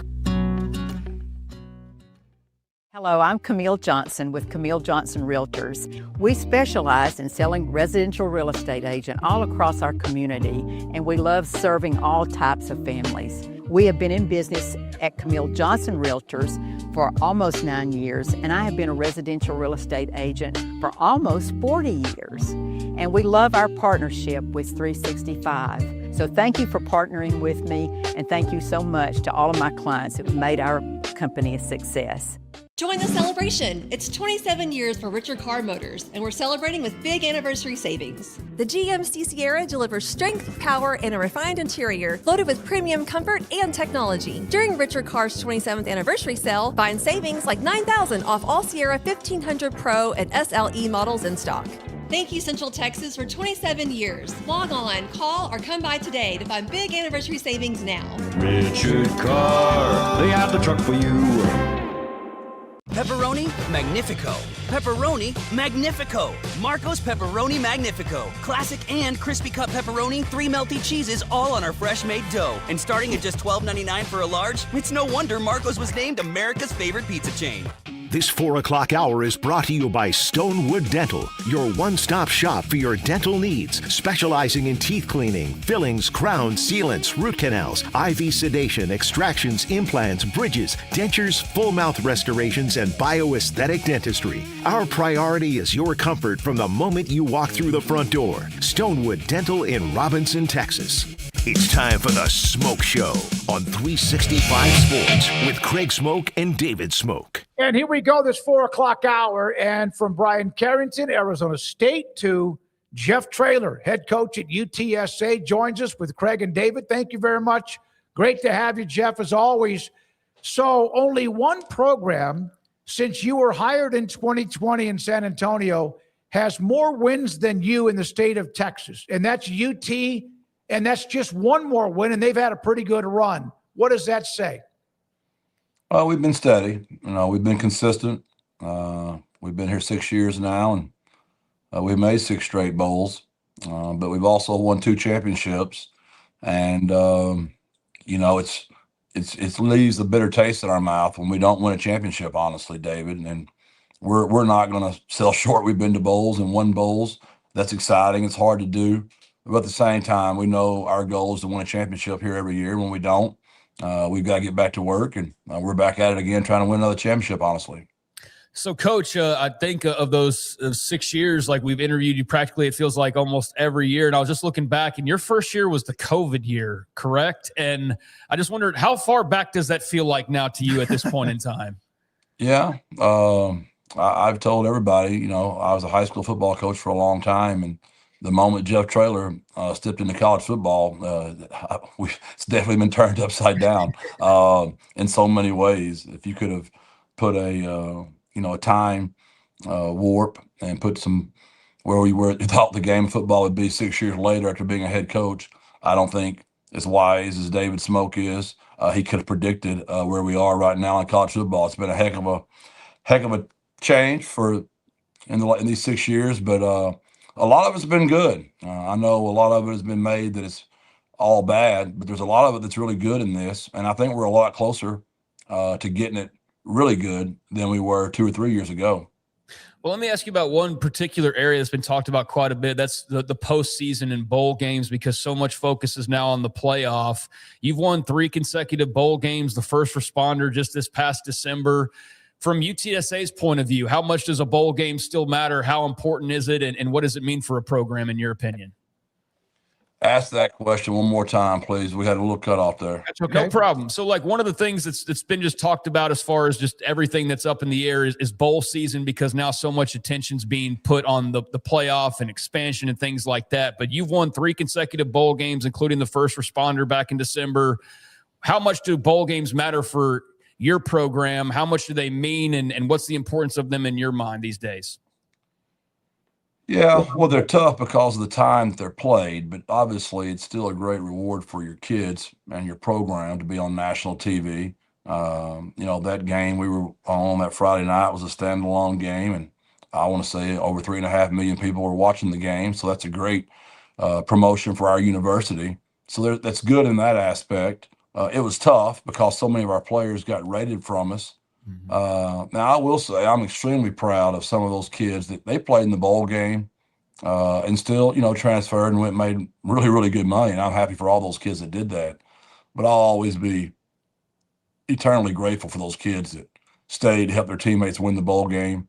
I just think we've got to rethink some of the timing of all this and ways to inspire those kids to want to stay and play the bowl. And we're all working towards that. Craig Bowl has given me tremendous hope with the AFCA. We've made some great moves slowly but surely. I can remember I was about at my wit's end about 2 years ago, and I remember hearing Gene Smith speak, legendary athletic director at Ohio State. And he really encouraged all of us just to hang in there, that we're going to work through this and figure it out. And we've kind of chipped away at it a little bit each year, and we're trying to get it better. Why aren't coaches and those who coach the game more involved in the decision-making about the game? Well, Craig's done a really good job of doing that. He's even got me and Joey and Rhett. He's got us on a Senate meeting where we actually meet with Ted Cruz and some of those guys just to hear our voices, to get Congress involved. We now have at our head coaches meeting. It's very, very well attended because of Craig. We have NCAA people in there. We have lobby people in there. We have congressmen in there. Craig's just done a wonderful job of giving all of us hope. And, Dave, it's very bureaucratic, as you know, but Craig's done a really good job of working through some of that. And we're making changes, not as fast as everybody wants them to be, obviously, but it's a lot harder than people believe just because of the threat of a lawsuit and what can we win and what can we not win. What do you think have been some of those positive steps that you've seen or areas where it's going in a direction that you like right now? Well, getting the one transfer portal window to January was huge for us. To give these agents just, unrestricted free agents, and not just us, and not just UTSA, everybody. We lost our kicker last year at this time of year. We lost 2 starting corners this time last year, 2 guys on defense that were starters for us. This year, there's no way to replace that. So that was a huge get for everybody and I'm just thrilled with that one because now you can really coach your team. And I know it's just a 1-year team, but at least I know I'm gone for 1 year. And I've kind of been a slow cooker in my career. I make the analogy to my players all the time. I'm used to having my guys 4 or 5 years, high school coach for 12 or 13 years, and you can really teach them. So to give the analogy of cooking a brisket, I could cook a brisket in 3 or 4 days and have a dadgum good brisket. Now my brisket, it's got to be just as good as a 3 to 4 day cooked brisket, but I got to cook this sucker in the microwave right now. So I've got to figure out a way to expedite that process. We've made a lot of changes around here to try to expedite coaching basically 1-year football teams, because that's what we are right now. We're coaching 1-year football teams. Jeff, I know you've never backed down from playing anybody. When you were at high school, when you were an assistant coach, and then, of course, when you took over Gilmer, it was a battering ram of who you played against. But you have Texas on your schedule again. Is that as much for the money or the ability for you to fight, scratch, and claw to try to beat Texas? Well, obviously, we're going to the game to try to win the game. But at the same time, that's kind of changed, in the last 3 or 4 years. So 2 things can both be true at the same time, right? We're going there to try to win the game, no doubt. That's the objective. But we're going to play them on their soil, which is part of the deal when you're playing those P4 guys. And obviously that check they're writing to our university is a huge part of why we're playing that game. If it was up to Jeff Traylor, no, I would not put Steve Sarkisian on the schedule. But he's on the schedule, so we're going to show up and play. Coach, what was that like not having to necessarily look over your shoulder all the time throughout spring and be able to cook that brisket like you said? But how do you feel like the cooking process went? What was spring like for the Roadrunners in your opinion? Yeah, it's obviously it's not the good old days where you had everybody returning and you knew what you had. But other than that phrase of this career so far, it was the best spring I've ever had because we got 40 new players and 37 are already on campus. And I had a relationship with 37 of the 40. So maybe some guys that went P4 the first time for possibly a bigger check, and they made some money, and they want to come back and be the guy instead of a guy. And then maybe some guys I might have misevaluated that went and outperformed where they were, and they wanted to come back to us the second time around. So we at least had a relationship with the 37 of the 40 of the guys. I just feel a lot better about our team because I know the guys. I know them well. I know their parents. So I feel good. We've coached them really hard. We've made some changes. I think we'll be better because of it. Our schedule is extremely tough. But when you get in this league that we're in, everybody's pretty good, and you throw a non-conference schedule of Texas, Texas State, Colorado State, and then Rio Grande Valley is going to get after our tail as well. Jeff, was last year, was that the most difficult year you've had when it comes to kind of reading your team and having to dig yourself out of a ditch? You did play those teams you mentioned, and in the end, maybe one of the most satisfying years because you got to the end and won the last game. Yeah, well, we were the only team that beat a playoff team in the state of Texas, other than the University of Texas, I believe. We beat Tulane, and we beat them handily at home. To beat East Carolina, like we beat them, a really good football team at the end of the year. My quarterback was hurt the entire year. Owen deserves a lot of credit for playing in every game. He didn't make it through all of them, but he was out there, and he had surgery in the off season. We expect him to be full speed by the beginning of the year. So I was really proud of him and my team, how they just kept, competing. And we did finish the year strong again. And but we got to win the ones earlier. If we're not playing for a championship in the end of the year, something's wrong around here, and we got to get that. We got to get that back to that part of it. And our first 4 years, that's what happened. In the last 2, that has not happened. What do you think of when you hear about this eventual breakaway in college football that might be not just the SEC and the Big Ten, but also maybe a few others? We don't know how large it will be, but as a guy that's coaching right now at UTSA, what are your thoughts about that? I don't think about it for a second. If I literally, David, stayed around, unless Craig Bowl asked me to be on a committee and tells me we're talking to somebody that can make a real decision, I don't pay one moment's thought about it. I really don't. So any opinion I give you would be just a really probably ignorant opinion from a boy from Upshur County. Upshur County, you're right. Go Buckeyes. All right, what about the opinion of a national playoff that's separate for the G5s? Again, it's just it's not worth chasing that, David. I'm just I don't feel like being all over the national media when they get me saying something that's probably not real smart. So there's no reason for me to comment on it. But I'm becoming too collegey for you, David. I'm not falling for your great questions anymore. I don't know if they were great because I never got an answer, but that's okay. Owen McCowan, you mentioned that he took a beating, and at times, man, the offense was not going well. And there was who's calling plays and all of that. How tough is he? And when did you actually first meet him? Was he born because you know all the McCown brothers? Yeah, I've known him his entire life. I'm not sure the order of all the McCowans I know because there's so many of them, right? I mean, Josh has got 4 and Luke's got 7 and Randy's got 3. So the order of those 14, and that's not even to mention Amy's. I think she's got a few herself, and she'll be mad at me that I don't know that. I don't know the order of all of them, but I know I've known all of them their entire lives for sure. When you look at college football, when you're about to go on the road, and we just talked to Brian Carrington. You know, Brian, there's people out there everywhere. How much what's the real deal with a head coach compared to your staff, like Kurt's on the road or whatever? How much of that includes you? Oh, a ton, because I've got all their phone numbers in my phone. So I've got secret spies all over the state of Texas. They let me know, did my guys go in there and ask good questions? Did they care?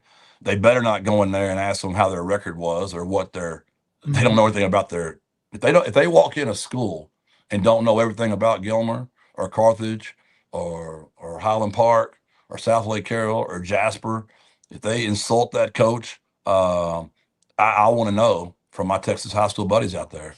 And I get rave reviews about my guys when they walk into the high schools, that they know about the tradition of the place, how long the coach has already been there, who their players already are. If we don't stay in there, as long as they want us to stay in there, I'm going to be really upset about it. And I'm quick to screenshot a text and send it to my entire staff and just let everybody know that this wasn't up to standard. Or 99 out of 100, it's really be bragging on some guys for doing a great job representing our state, David. you have the connections, as you mentioned, the Texas High School Coaches Association. Joey, you mentioned Joey at Tech and what he does, and others do too.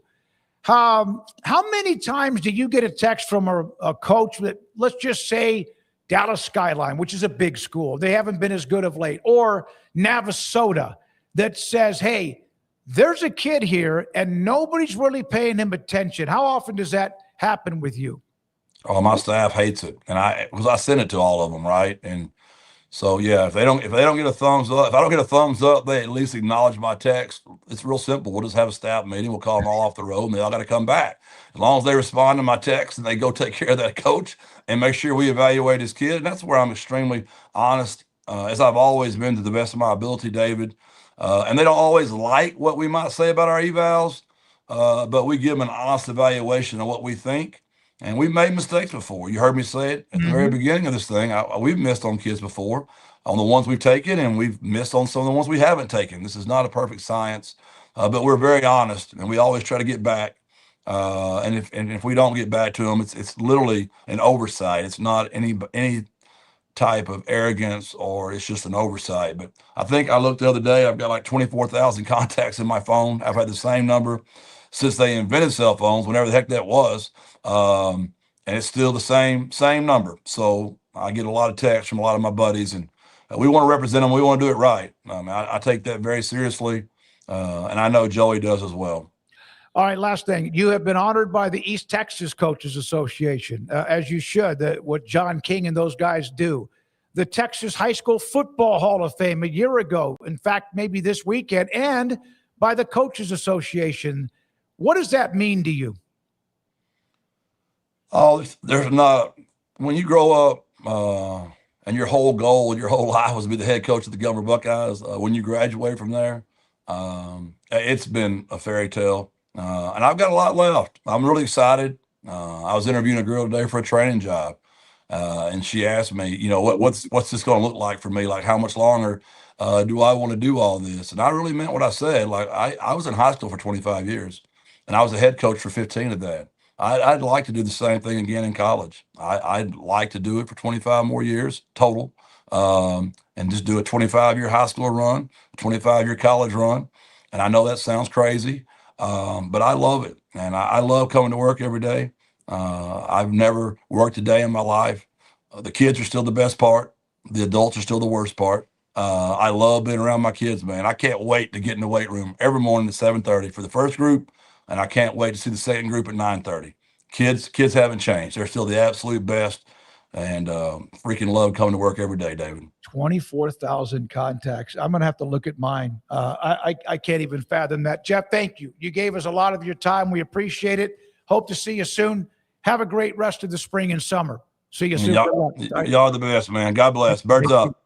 Jeff Traylor, head football coach at UTSA, with us on 365 Sports. We're going to go straight res to our next guest, Mark Eisenberg, who joins us, author, consultant, NIL Truth. I've been following a lot of guys that understand the nuances of college football, athletics, and more, and there's so much on the table right now. And Mark, we do appreciate your time. Thank you very, very much for joining us.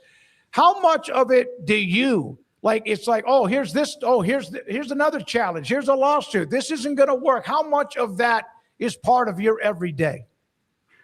Well, first of all, thanks for having me. It's been an interesting decade or so following all the inner workings of college athletics, and to see what we fought for and where we're at right now. Look, at the end of the day, I think that what is going on at the surface level is fascinating to a lot of people. It's one of those things where, depending on what vantage point you come from, you have a particular perspective. So, I mean, look, I feel like I've been hammering the same nail over and over again. We're getting to the point where there's so much chaos in the system that something has to break. And obviously, from my lens, I've been a big advocate for collective bargaining on one side. We need to have a commissioner on the other, and we need to hammer this out at the bargaining table. But for whatever reason, the DNA of a lot of people who work in college athletics is set up that They don't want to sit down at the bargaining table and see where it all ends. So we get a lot of lawsuits, we get a lot of bickering, we get a lot of internal squabbling between the haves and the have-nots. So it's all very interesting. If in fact college athletics went to, like we hear about, it's basically now pro sports because of a lot that's going on. But then again, there's a lot of differences as far as there's no union, there's no collective bargaining. Well, there's supposed to be a salary cap, but I don't think there's that either. Why don't they, for those who, we've discussed this before with others, but what's the problem? Why would colleges not want all of that above? It literally goes back to the original lie of the NCAA, which is that college athletes are students, not employees, that they play for the love of the game, not for compensation. I mean, it's just all these things that are drilled into the minds of the people who follow college athletics, the athletic administrators. They just love terminology of, I try to do the quotes when you say student athletes. And really, it was really that lie that helped them in the court system, that when athletes were severely injured and they wanted to sue for workman's comp, well, no, they're not employees, they're students. And so that, for many decades became their ability to win in the courtroom. It became kind of this mantra that kept carrying over. And that even today, in the construct of name, image, and likeness, is that there is still no pay for play. There's revenue sharing now, but they still like to go back to the fact that it's not paying for their athletic ability, that they're paying for their name, image, and likeness. So, again, I want to get to the point where we can just operate this as a business. If that's what you want to do and you want to pursue unadulterated capitalism, I got no problem with that. If you feel like that at some point that there's aspects of your athletic department that should be run more like an amateur model, that there's nothing wrong with that either.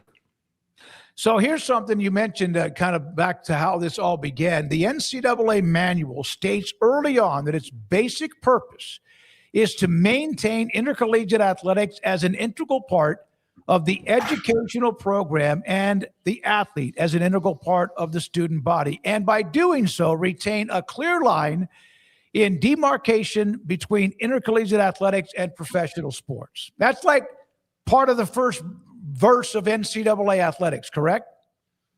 Right. Well, there was also a quote from Godfather, the book, was it Balzac? Show me a great fortune, I'll show you a great crime. Look, for 98% of college athletics, that quote comes into play. It works beautifully. But what the NCAA has become very effective at doing is taking the other 2% and throwing that into the denominator of there's 500,000, got to go back to the finger quotes, student athletes, and almost all of them will go pro in something other than their sport. But we're having this conversation right now that this entire enterprise exists on the backs of that 2% or whatever percentage you want to assign to revenue producing college football players, basketball players, male and female. And it's nice to see that volleyball is now sort of entering into the conversation as well. When the House settlement was passed, I even remember on the show, I was like, that's it, right? We're done. Like, click, it's over. And it's anything but over. When it did pass with Jeffrey Kessler and all the others, what were your thoughts of how much would that be bulletproof? Well, I mean, to me, the only thing that is durable, now I sound like a broken record, is collective bargaining, because what you get with a settlement is you have limited revenue sharing, and then on one side, and then that will cover most athletic departments that have opted into the House settlement revenue sharing model. But the reality is that once the marketplace goes above the $20.5 million for year one, and then I think we're getting a cost of living adjustment in year two. The market is the market. So whatever value in excess of what they're able to share, goes to the collectives or whatever the underground economy. It goes to, trying to create the impression that this is legitimate name, image, and likeness. And again, I'm not going to argue because I love the fact that college athletes now are getting closer to what they are worth in the open market. But I would think from the other perspective of athletic departments, the NCAA, to have more of a hard cap so that you understand what your budget is tied to the revenue that you're generating. And then you could have some real teeth in this. But, for whatever reason, the NCAA feels like that would be the bridge too far in all of this. So we end up with a lot of chaos. The NCAA used to be thought of, at least I'm going through all the years that I started really covering it. I watched it and then I started covering it in the early 80s. But it was like the IRS. If they contacted you, oh, damn, you got a letter from them or whatever, right? It was a fax. It was like you got nervous. That's not really the case anymore. When did they get defanged? Well, I mean, it's sort of like slowly then suddenly. So going back, to the 1984 Board of Regents case where the schools felt like the NCAA was too restrictive on televising college football. And, under Walter Byers, who was the first executive director of the NCAA, he was all powerful. And to your point, you certainly did not want to endure the wrath of Walter Byers and the enforcement department that he created. And so, they went along for all those years because there was never a legitimate challenge outside of the NCAA power structure. So, whatever they said ruled. It was, the NCAA's, sort of their line of argument is that we're a voluntary association. If you want to be a member, you play by our rules. If you don't, then leave the association. What was always, interesting, and again, I think it's come out in some of the legal cases, is that who are the members of the NCAA? You have the 1,000+ member institutions and their employees. Who are not members, the college athletes. Why? Because they're students, not employees. Again, we're just getting around in these circular arguments that keep coming up. So the NCAA effectively created a system where the athletes that supposedly are the reason why we have college athletics have no institutional power within the structure. So once we got to the core system and you held up the NCAA rules and bylaws to our judicial system, all of a sudden it collapsed like a house of cards. I typed out, copied and pasted some of your responses. So I'm going to almost ask you about your response and knowing a little bit about why, but with the show and our audience, the change to NCAA bylaws, which allows schools to not enter athletes into the portal if a revenue sharing agreement releases a school from the obligation, hasn't got enough attention. Schools can now essentially prevent athletes from engaging with others. Your reason 264 why certain college athletes need player associations. Well, again, this system would never exist if there was somebody on the other side of the bargaining table. So what ends up happening is you have a lot of people in the room trying to write rules through their lens. And again, we don't have a transfer portal for the coaches when they are out in the portal looking for better opportunities. There's nothing wrong with that, but it really exposes athletes because there's a lot of different reasons why players end up in the portal. One is to get paid more, nothing wrong with that. Two, the coach, feels like the coaching staff feels like that athlete underperformed. They can do better in the portal. So to me, this is, really the NCAA and members wanting to maintain control over the athletes, and we'll be better off coming up with a more negotiated system. Now they're really trying to get to the point where they can withhold money, as a economic disincentive to transfer, or they can have control to get paid back if they're losing a player. Again, these are things that would be fair game to negotiate between two parties, but not when it's unilaterally determined. Mark, what were your thoughts when you heard about the Brendan Sorsby story that came down a week ago yesterday? I mean, it's tragic. Obviously, I think that when you talk about the NCAA, you have this ball of contradictions, and it's really, this kind of gets us out of the NCAA, discussion and into just the societal problem. The NCAA and sports in general benefit from the fact that we've totally normalized gambling as an add-on feature to athletics and viewing and making it more interesting.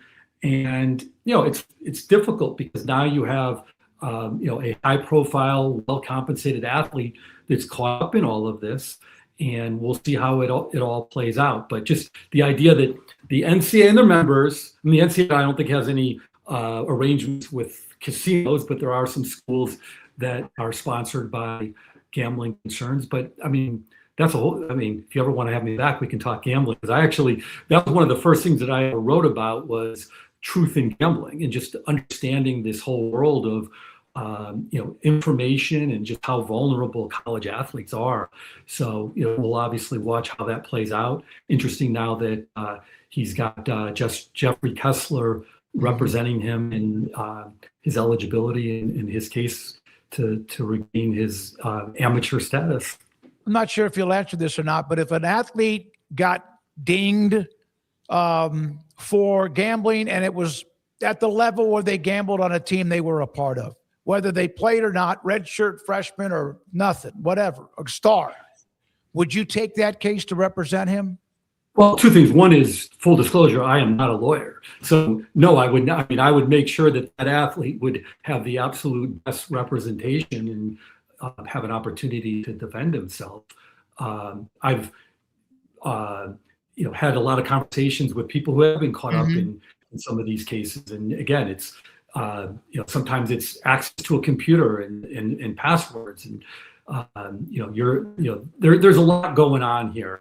And athletes have always been at a disadvantage, not just in the fact that gambling scandals are the greatest fear that faces athletic directors, coaches, and so even if there is a legitimate defense, sometimes in the court of public opinion, and just the way the NCAA has been set up, where it's kind of guilt, you're guilty till proven innocent, and it just creates a really difficult threshold when there's those kind of rumors that are attached to high-profile athletes.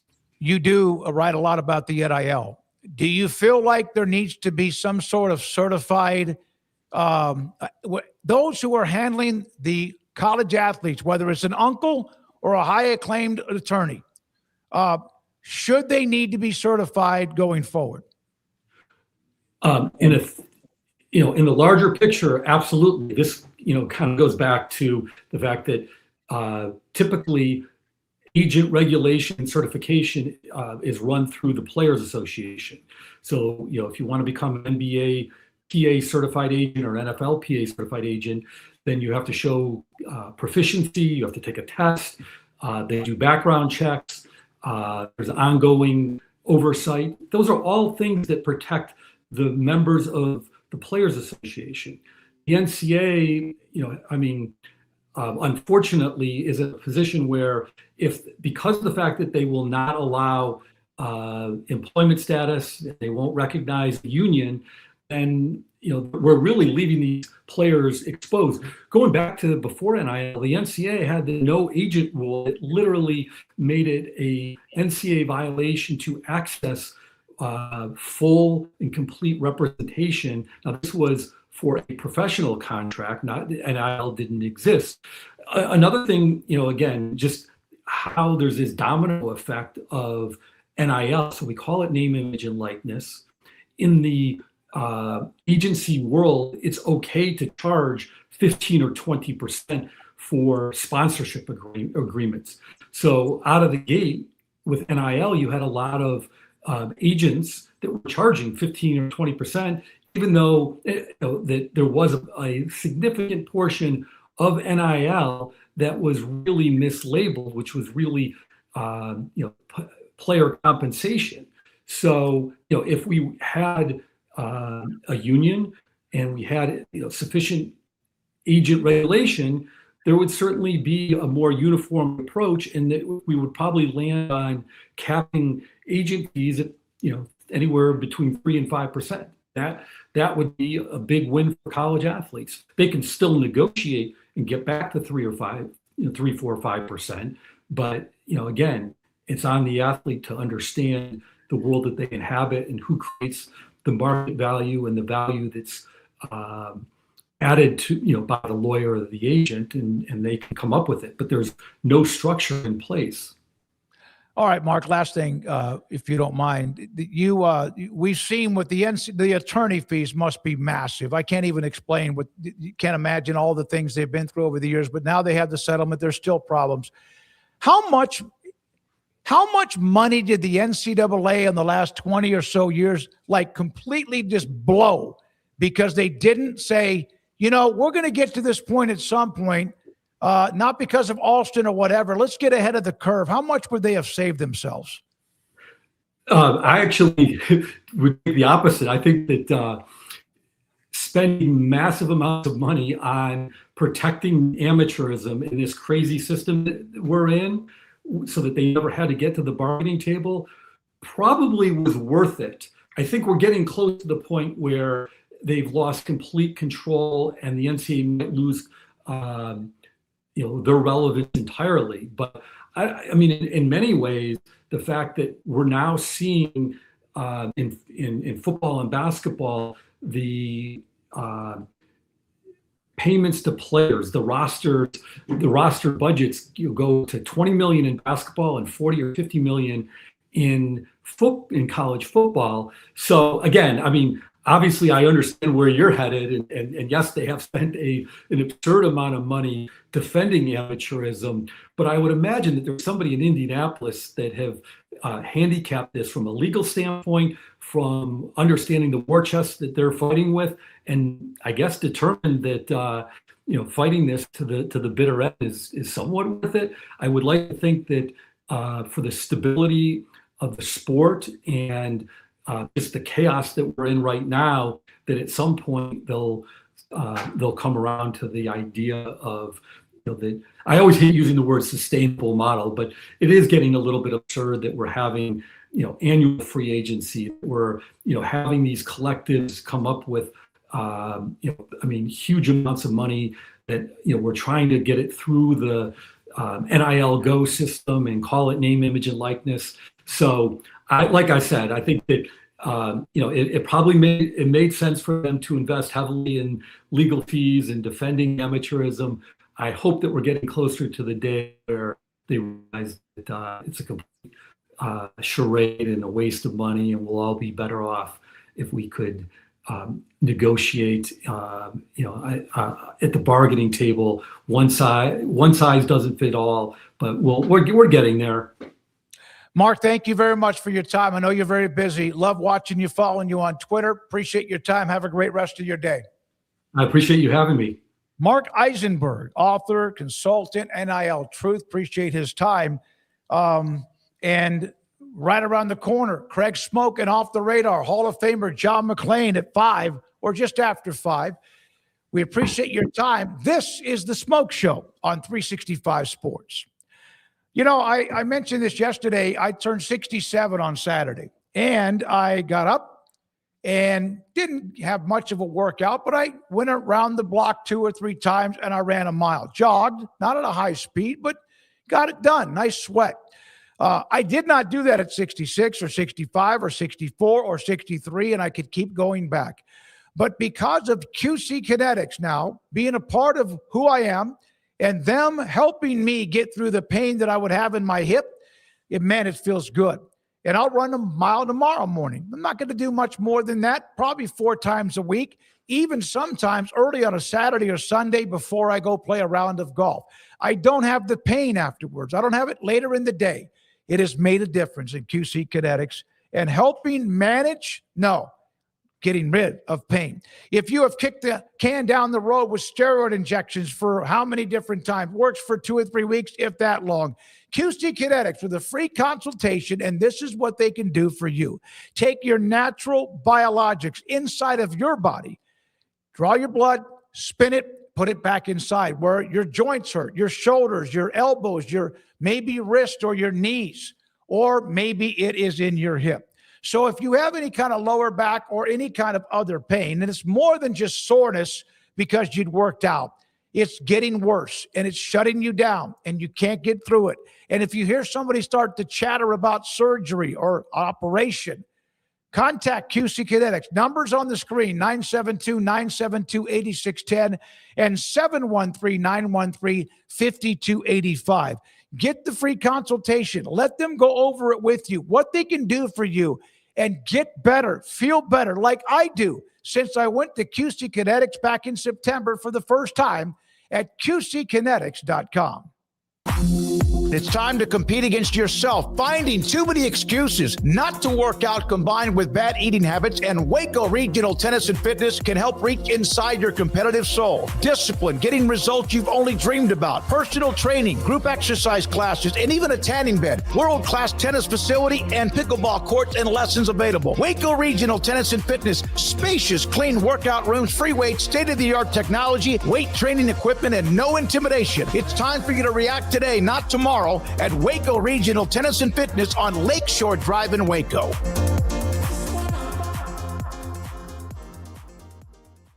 Declaration of Deals is at Allen Samuels in Waco. Get $11,000 off a new Ram 1500 Lone Star, plus 2.9% for 72 months. And America's best full-size truck powertrain 10-year, 100,000-mile limited warranty at Allen Samuels in Waco.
It's time for Craig Smokes Off the Radar. And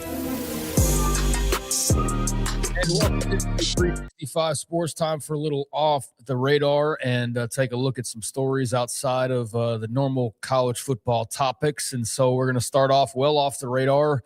Don't know that we've ever talked about it in this segment before, but the Kentucky Derby is where we will begin and then work our way through some other leagues and playoffs and all of that jazz. But the ratings are in for the Kentucky Derby this past Saturday that saw the improbable come from behind victory by Golden Tempo to claim this year's crown.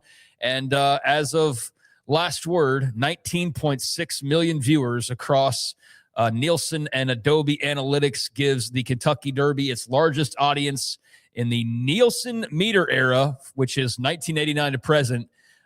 That's already getting far too complicated, but 19.6 million viewers, surpassing the longtime record holder of 18.5 set back in 1989. So an historic rating for the Kentucky Derby, nearly 20 million people on average, and a peak of 24.4 million, which was up over 10% from last year. And as I always explain with these TV ratings, there are so many different terms being used for the new way that they're trying to measure. And then the new way is slightly different from the new way that was the new way prior to that because they made some tweaks to it. And then there was another way before that. And so like until next year and we get a full lap around the track once again with college football season, the Super Bowl, March Madness, all that, it's pretty much up across the board. There are some things that are not exactly up, but for the most part, I think nearly every sport we've talked about has a rise from last year. Some of that is just, hey, it was more popular, more interest in it.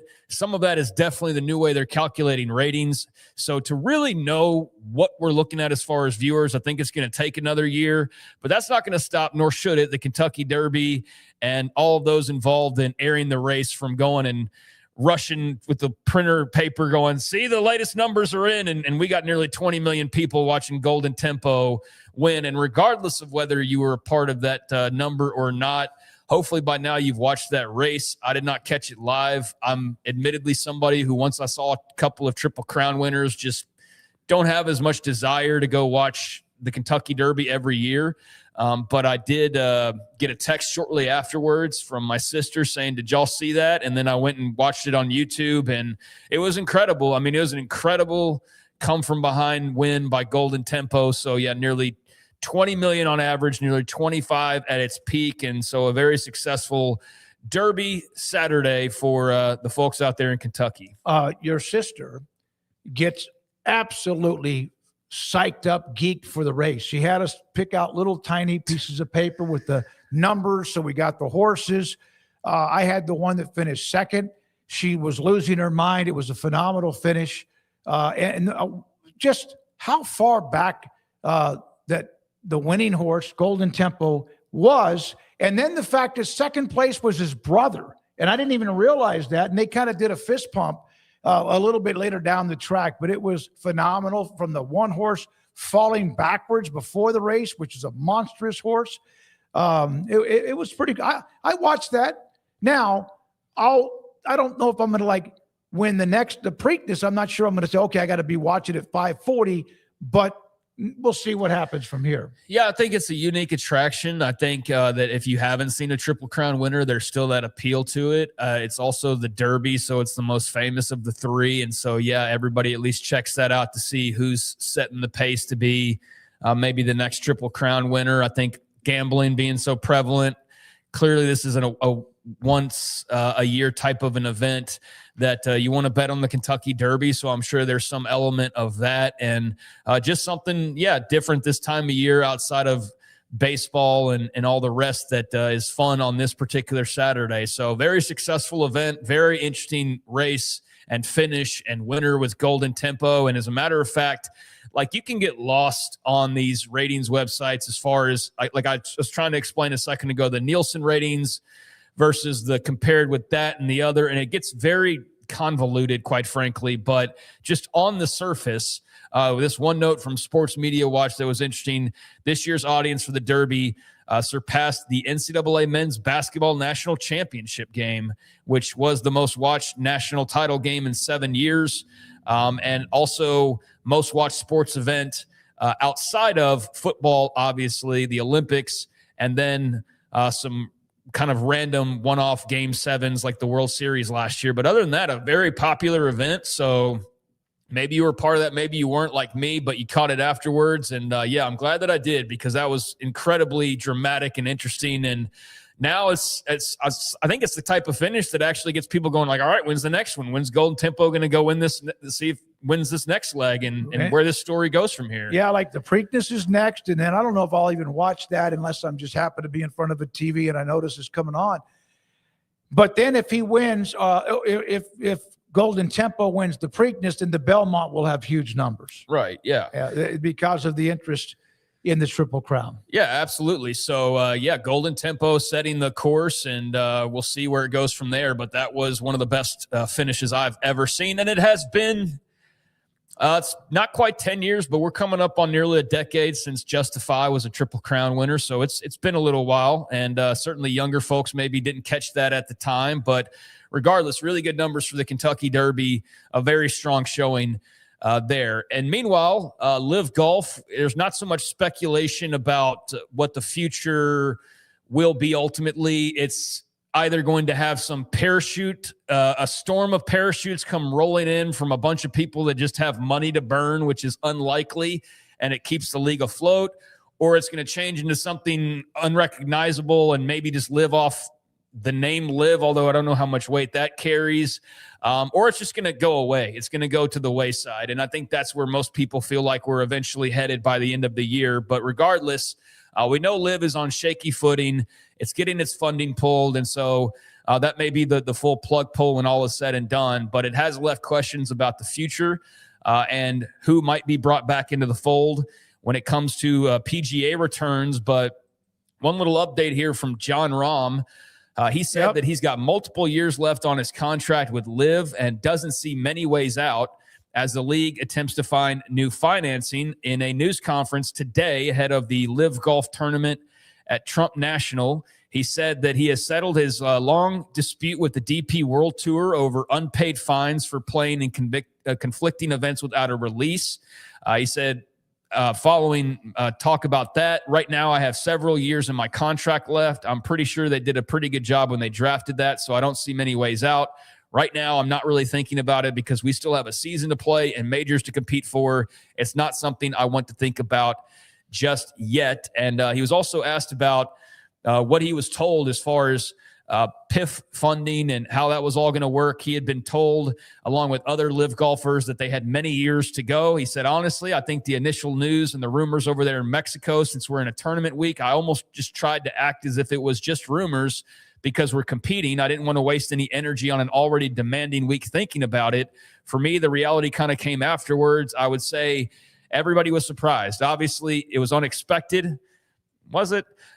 We did hear the news that there would be funding for many years, but then as the future of the league goes, I think that's obviously a question for the business people. So there was John Rahm. Would the contract still be intact if the league folds? I mean, I think that would be the simplistic way out of this. His contract with LIV. Well, yeah, that's who he signed with. All right. It can fold if they do that, but he just can't walk away and start playing for somebody else unless they agree to let him play, like the DP Tour. Well, I'm just saying, he's saying I got multiple years left. I don't think the league has multiple years left. So if the league were to shutter at the end of the year, is his contract just free and clear and he can go return to the PGA under whatever circumstances they want to allow him to return? That's what I'm wondering, because he's saying I'm not talking about it because I got multiple years left, but I don't think you're going to have multiple years left. That might be his attorney telling him, be careful how you talk about this. Yeah. There was some talk from the LIV commissioner, Scott O'Neill, who kind of had some egg on his face because a couple weeks ago when this reporting first came out, he was like, no, we're good. We're good. Now, he was very particular, and I pointed this out at the time and saying we're funded through the end of the year, which is true and correct and still valid.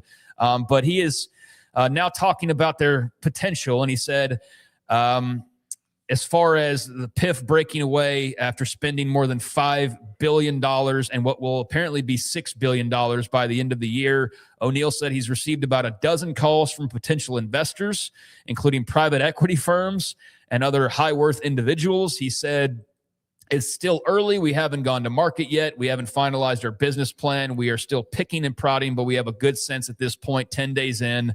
We know where we're going, and now we're just going to tighten the screws. So take of that what you will. He also said, if you ask me where the value of this business is, it's in the teams. If you're looking for direction, we believe that teams will have extraordinary value. We believe that once we set the business in the right direction, right trajectory, right revenue base and cost base, which we're on our way to doing, these teams will have extraordinary value. I could not disagree with him any more than that. I don't think there's any value in those teams. There's value in the individual players. I actually don't really like the team concept. I've decided in individual sports. I've seen them try to do this in MMA years and years ago. They had MMA teams that guys were on. You've seen it in golf now with LIV. I don't think, the TGL that Tiger Woods is doing, they have teams on that. I don't know. It's golf. It's supposed to be an individual sport. I understand Ryder Cup is an exception to that, but but that's why, because it was that, the President's Cup every other year, the Ryder Cup, incredible drama. But like being the Cleveland Kazoos and just randomly put together, like who really cares? I don't know. It was a week or two ago when I believe down in New Orleans, they have a 2-man PGA tournament where Matt Fitzpatrick's brother was teamed with him, and they won it. And because of that, his brother got his tour card based on. But I'm talking less though. I think that's only once a year they'll have a 2-man deal. Yeah, I don't mean like tennis when they have pairs. They play. Okay, that's part of the sport. I'm talking about if the pairs were part of a group of like 6 other people, and it's the the Wimbledon Warriors or whatever. It's No. like nobody has attachment to that sort of thing. So If they do, it's I don't know. I don't like that. how many live teams do you think you could name? Oh.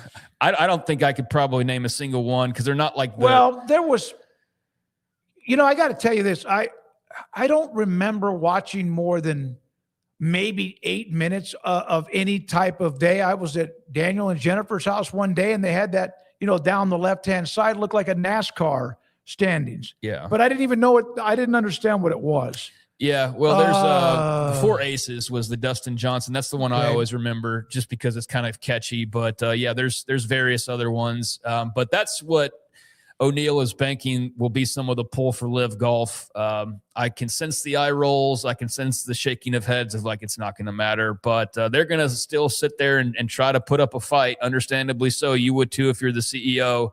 But yeah, hard to imagine where a lot of that investment money is going to come from and what the expectation is on the other side of that. So you mean to tell me that Saudi Arabia spent $6 billion at no return and we're going to come in and do what exactly? Like that's a hard sell, but we'll see. They're trying to shop around and figure contingency plans out. But I wanted to make mention on that on John Rahm.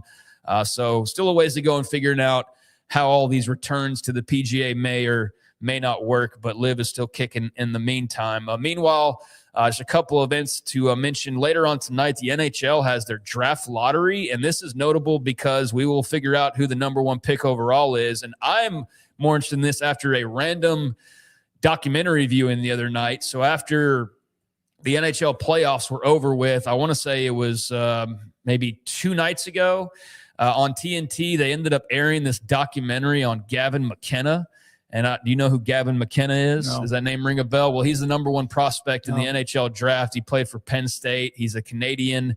And the documentary part that I saw was him having to make the initial choice of whether he was going to stay like in the Canadian minors or that's where he was going to play to get into the NHL or whether he would go chase like NIL money and whatnot in college. And so it showed him choosing Penn State and playing there. He's widely expected to be the number one overall pick in this year's NHL draft, although there are a couple of question marks about him because I guess like he wasn't there weren't like no questions left when he finished his first year at Penn State. He was still very good, but like it wasn't like, oh, there's no chance anybody else could be number one. But mostly he also had like a little assault incident where he punched a guy a couple times, broke a dude's jaw. And that could have been a guy mouthing off or whatever.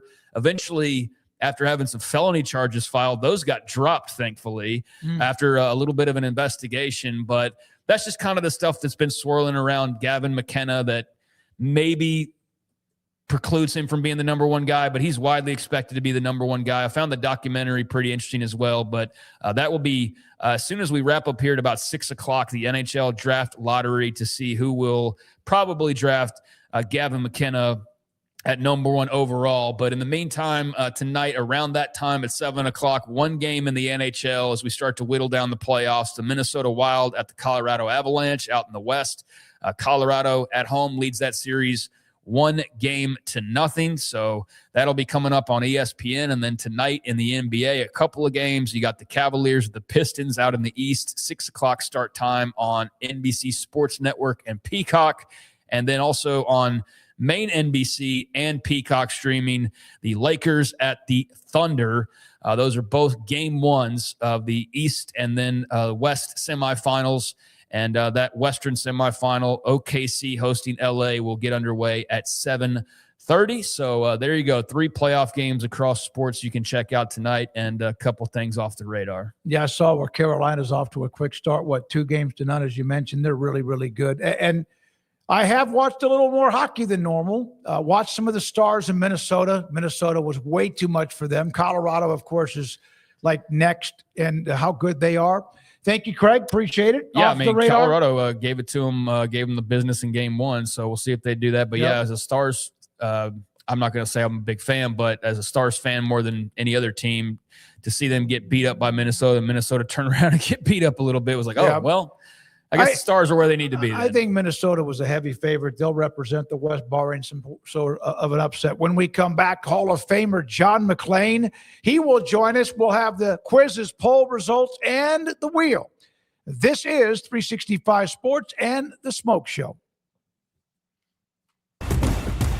Petty Clinic Men's Healthcare in Woodway is now proud to offer you men an exceptional weight management body sculpting product called semaglutide, also known as Ozempic or Wegovy. Semaglutide is an FDA-approved weight management medication.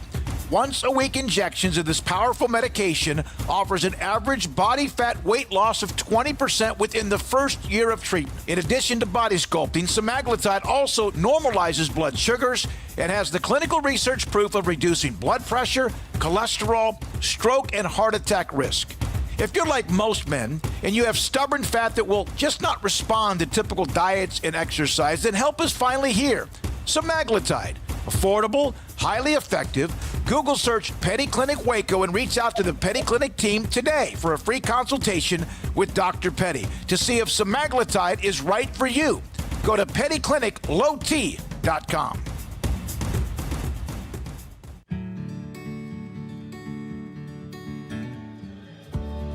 Whatever it is you wrangle, whatever seeds you sow, no matter what you nurture or what you choose to grow, at Texas Farm Bureau Insurance, we're proud to protect all Texans. When you play hard, sometimes you fall hard. Sports injuries require special treatment. At Southwest Sports Medicine and Orthopedics, our team of expert doctors provides athletes and active adults with comprehensive sports medicine care, diagnostics. Whether you're in high school, college, or beyond, we'll help you get back on the field. Call on the team physicians for Baylor Athletics. Call Southwest Sports Medicine and Orthopedics.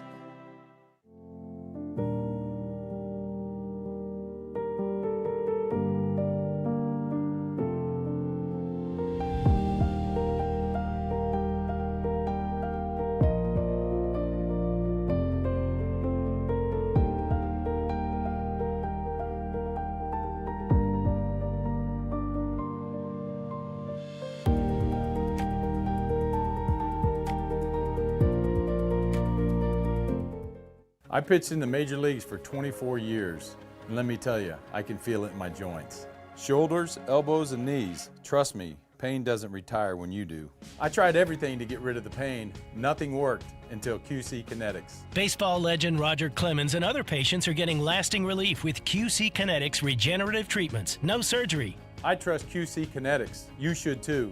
Let's commit to getting rid of all the pain. Schedule your free consultation today. QC Kinetics. Better starts here.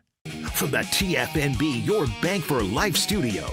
Now, it's time for the Smoke Show. Presented by IdealMRI.com. Premium quality MRIs, convenient, affordable. That's ideal. And by Texas Farm Bureau Insurance. We are Texas Farm Bureau Insurance, your insurance provider built by Texans for Texans. And we've been protecting families in our great state since 1952. TFNB, your bank for life, serving Central Texans since 1889. It's time for the Smoke Show on 365 Sports with David Smoke and Craig Smoke.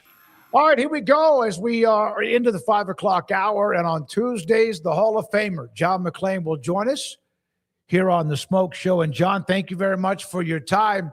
So when players are drafted, and then they go to these rookie workouts or whatever else, how long until most of them will sign? Will it be right before training camp or when? Right quick about something Craig was talking about, McKenna. Craig, the last thing NHL teams hold against players is somebody punching somebody out. That would actually look good on the resume, as long as they didn't hit them with a tire iron or shoot them or beat up a woman. If they're just punching out another guy, they'll like it. Yeah, good point. David, to your question, a lot of guys have already signed.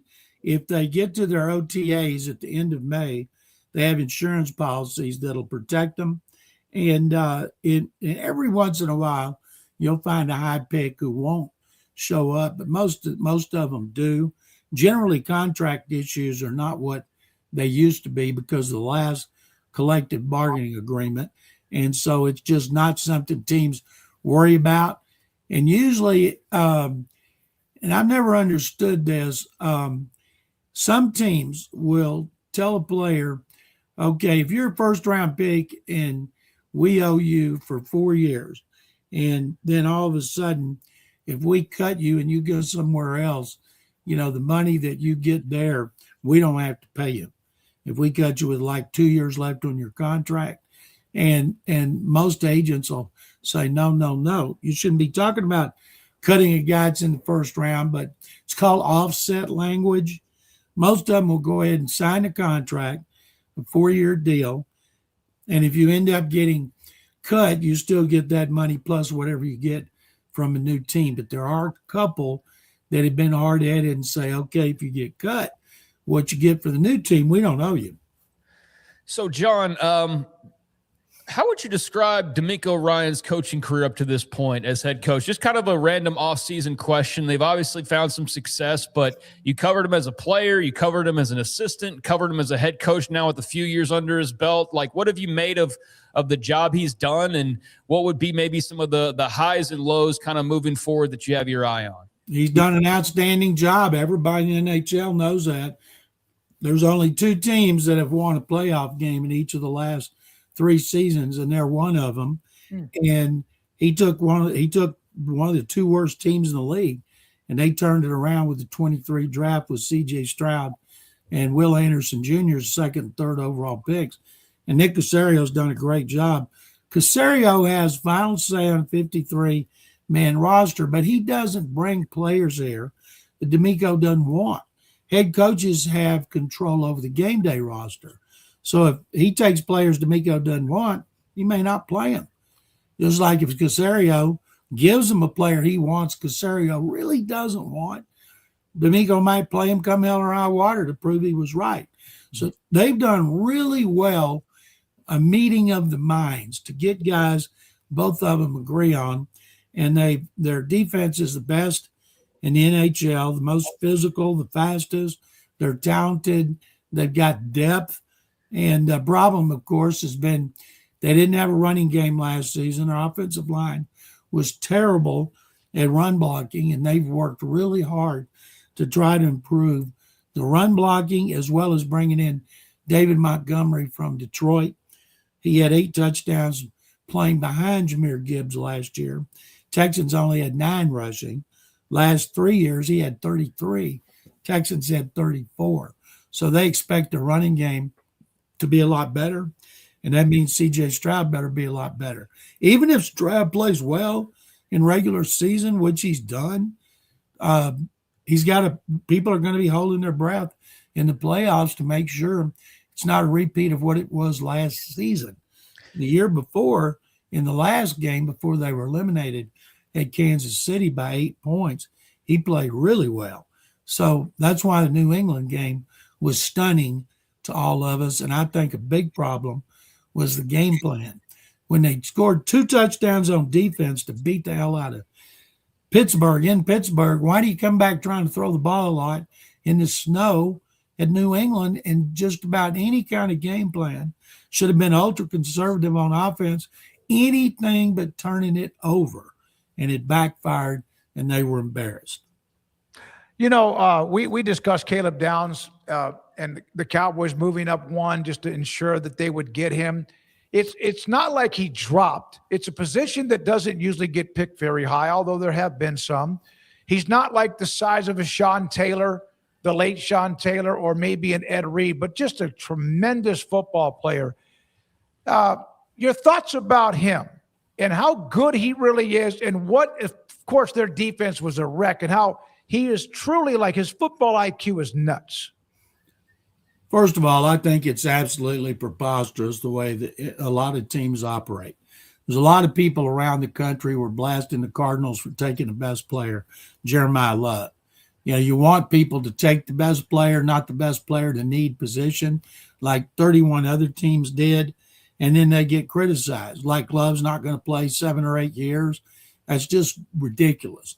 Caleb Downs, you want the best players. Okay, he can play up, he can play back. And I tell you who he's going to remind Cowboy fans of. He's not as big as Darren Woodson. Darren Woodson could play up. He could play back. He could cover slot.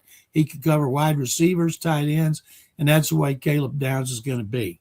Louis Riddick from ESPN's a former personnel in the Eagles personnel department, said before the draft, I had to pick one player in this draft that I thought had the best chance to go to the Hall of Fame. It would be safety Caleb Downs.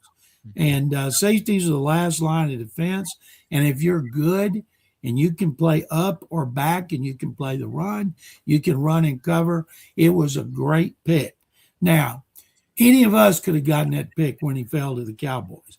And the Cowboys did what they needed to do to guarantee getting him. And it was a great move. Cowboys had a really good draft. 5 of the first 6 defense, edge rushers. I thought it was tremendous. And I think that Philadelphia is going to miss the best offensive line coach, one of the best in history, Jeff Stoutland. They got rid of him. They brought in another coordinator for Jalen Hurts. Going back to when he was at Alabama and Oklahoma, he had 3 coordinators at Alabama, 1 at Oklahoma. I believe it's 5 or 6 now with the Eagles. And then people wonder why he hasn't become a great quarterback. Well, he's been in 2 Super Bowls and he's won 1. But I think the Eagles are beatable. And I think the Cowboys have a good enough offense, and the defense is going to be better, and they're going to compete for the NFC East title, and their fans are going to get so fired up, and then they're going to be let down in the playoffs. Yeah, then they're going to be let down in the playoffs. John, so I came across an article the other day. I didn't realize NRG is going back to Reliance Stadium. Is that correct? Is that the name is changing back, I believe? Yeah, it already has. Now we're Houston Stadium because of the World Cup. World Cup. Yeah, and I do want to ask you about the World Cup, but on the NRG, or I guess Reliance Stadium front, I did see an article in just kind of falling down that rabbit hole about the future of the stadium, and I guess there's discussions going on about that. Do you have any strong leaning one way or the other as far as like a renovation? Because we've been down there. I mean, we were there to see Baylor LSU not that long ago, and the Texas Bowl. Been to quite a few Texas Bowls. It's a great site, but any strong feeling down in H-Town about new place, renovate old place? What can you tell us about that? Well, first of all, the Texans had their annual golf tournament yesterday for their foundation, where they raised $565,000. And so the owners, Callahan and McNair, the president, Mike Toman, who's overseeing all that, and general manager Nick Casario and coach D'Amico Ryans talked to the media. And Mike Toman, who helped engineer their new facility that's going to be called the Toro District out 290, like I'm going to College Station or Waco, right off 290 and 99.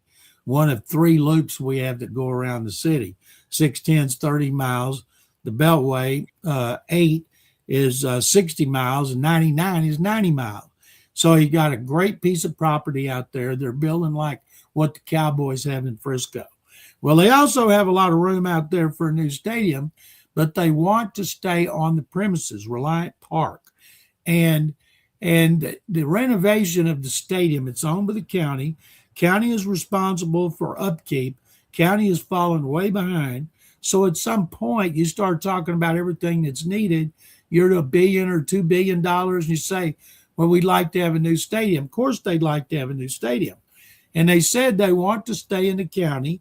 Houston Livestock Show and Rodeo, which is part of the partnership, they said they want to be in the county as well, and they would like to stay right there. Well, what was not talked about, and this is the elephant in the room, you cannot build a new stadium on the premises without getting rid of the Astrodome. The Astrodome should be torn down.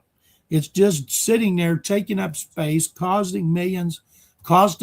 They can't have anything inside it. And I tell people, if you can tear down Yankee Stadium, Madison Square Garden, Boston Garden, you can tear down the Astrodome. And that comes from somebody that's been going to the Dome since the first year it opened in 65 and spent a big part of my career there.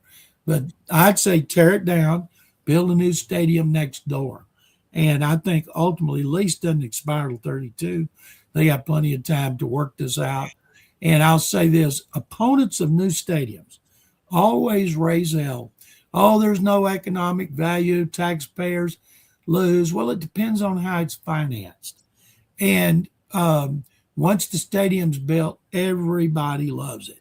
You don't see any of those politicians. No, I'm not going with free tickets because I think we shouldn't have built it. No, they go and celebrate it like everybody else.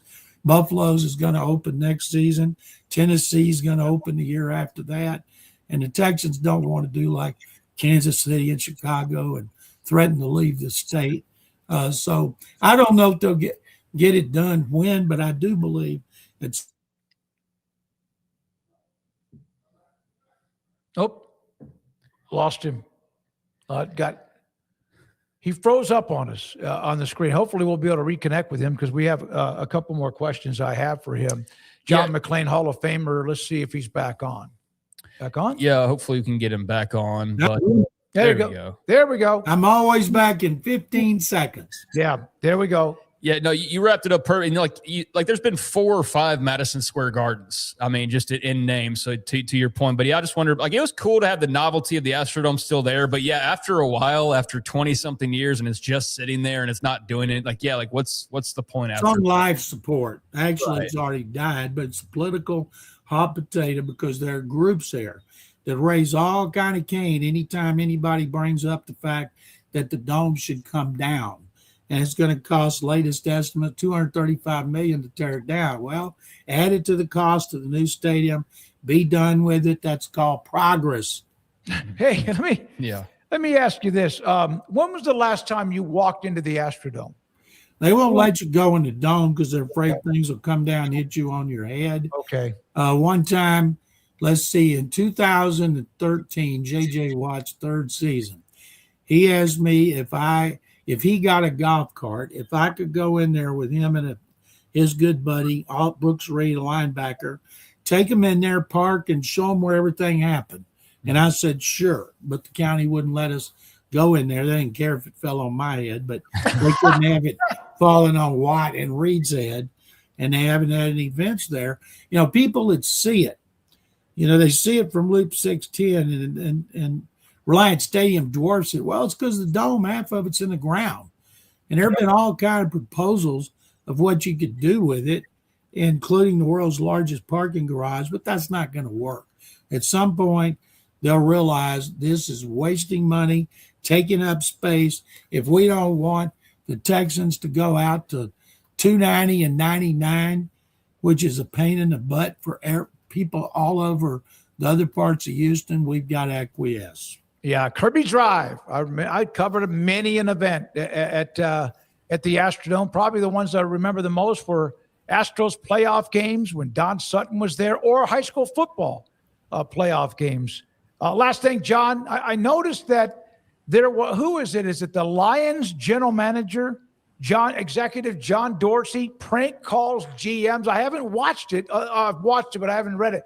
So what does he do? Give me a little inside peek there. Well, first of all, I had no idea Dorsey does that. I'm glad he has something to do, because the last thing he did that useful was draft Baker Mayfield in Cleveland. And I know if I was another general manager and I had a guy calling me with a prank call, now if he called for something legitimate, they'd hang up on him. What if the general manager told Dorsey, said, okay, you call the Cowboys and talk to Jerry Jones about this trade. I'm talking to somebody else. And Jerry Jones would hang up on him. So I think, that's fine. To me, you do it on April 1st. Don't do it during the draft. Thank you, John. Appreciate it. Appreciate your you time. guys. Take 'em Bears. Yes, sir. John McClain, Hall of Fame columnist, with us on Tuesday nights with a bunch of all sorts of good stuff and opinions and historical perspective that is unmatched. Yeah, I mean, I think the Astrodome thing, it's long past time to get rid of the eyesore, as legendary, as historic as it was. So wait another show or two to ask John about his thoughts on the World Cup and kind of the buzz around Houston for that. I'd imagine it's growing as we get closer to it, just coming up here in the next few weeks, that kicking off all around the country. Do have some college football news that we can just mention in passing here and then start to wrap things up. And we'll obviously spend some more time on this tomorrow when we have the time to discuss it. But Ross Dellinger, I guess This is actually by Nick Schultz. I guess maybe he's paraphrasing Ross. Yeah, paraphrasing Ross Dellinger. Let me just get to Ross Dellinger. How about that? Ross Dellinger with a new article on Yahoo Sports talking about coaches throwing their weight behind the 2014 playoff now. But he did mention in the latest article, the AFCA board has recommended the following: expanded playoff with maximum participation, elimination of conference title games, and ending the college football playoff by mid-January. So those are just the 3 bullet points that came from that article. I need to read some more of it tonight, but yeah, that's the latest from Craig Bowl, who we heard, what was his name being mentioned? Oh yeah, Jeff Traylor was talking about Craig Bowl earlier, but yeah, this is not like they are the rule makers and they can make this all pass or anything, but it is the coaches' perspectives and opinions. And so those are kind of the things, I guess, coming out of their conversations. So I'm it depends on what do you mean by maximum participation as far as an expanded playoff. It's like everybody in the playoff now, like there's no bowl season. Everybody's just in a playoff. Conference title games eliminations. That's the one I really struggle with. We've had this conversation recently in the last couple of days, at least explaining as I think it was on, I guess it had to have been yesterday, talking about all the various ideas that have been floated about how you address conference title games and everything. So the elimination of them is one thing the AFCA board has recommended. And again, tomorrow we can get more into the details and their explanations. Do you have any strong opinion on that? Like at this point, because the conferences are so big, I still feel like it's cool to crown a conference champion. Well, what did Greg Sankey say? Don't you want to decide the championship conference or national or whatever on the field? I mean, yeah, but there's also the side that says, well, what if neither one of those teams played the third team because of the way the schedules are? And so it doesn't feel like it's a true champion in the same sense. Well, they have gotten so big, 18, right? That it was perfect when conferences were 10. Perfect. Everybody played everybody every single year. There was no algorithm that gave somebody a better schedule than others. And then at the end of the year, you could still have some sort of maybe 3-way tie, but you had tiebreakers, except that year when the Big 12 didn't do it very well. So we and can but the conference championship games, to me, if they were eliminated, as long as another game is being played that has something to do with who gets to the playoff, I'm fine with it. Yeah, we're not going backwards with less games at this point. The NFL is not doing that. College football is not doing that. It's a matter of how many games will they ultimately play before, like, the world says, okay, enough. We don't even want 20 NFL games anymore. I've got the press release right here. But, yeah, so this was all recommended and agreed upon by the AFCA. They're going to push forward their points, and those are the bullet points I just hit. They also said that they would like to have the preservation of Army, Navy in its spot, but there will be other games that day. Like, it just won't be at that time spot, which has been widely talked about. Play a handful at 11 o'clock or so. Army, Navy usually kicks about 3 or so. Have them play, and then have some games in the evening afterwards. And then the ending the college football playoff by mid-January. I mean, I think everybody's on board with moving the ending up. Yeah. So, like, again, those are just all coming out here in the last hour or so that we've been talking this AFCA stuff, and we'll go home and read more on exactly what's being said and come back and talk about it. I'm sure pretty lengthy tomorrow. I could agree to all of these. Reduce scheduled bye weeks from 2 to 1. You know, if you're going to probably have to do that if you're going to move the ending of the season up, because that's just an automatic week. But I actually did like the double bye weeks. I actually really did enjoy that. Reduce the number of days, the minimum days between contests, to no fewer than 6. Yeah. Let's go home and read up on this. Tighten things up. We'll do that tomorrow. Thanks to Rez. Thanks to Garrett and Andrew. Rez Michelangelo Flores, thank you, sir. Appreciate your time. Our guests, we appreciate each one of them, and our sponsors and you who watch us. But we're not done. We have the wheel to do. And Andrew Valade, let's go with Rez spinning the wheel. You guys know I forgot about this. I'm getting to that age. Oh, a lot more topics are now on the wheel. All right.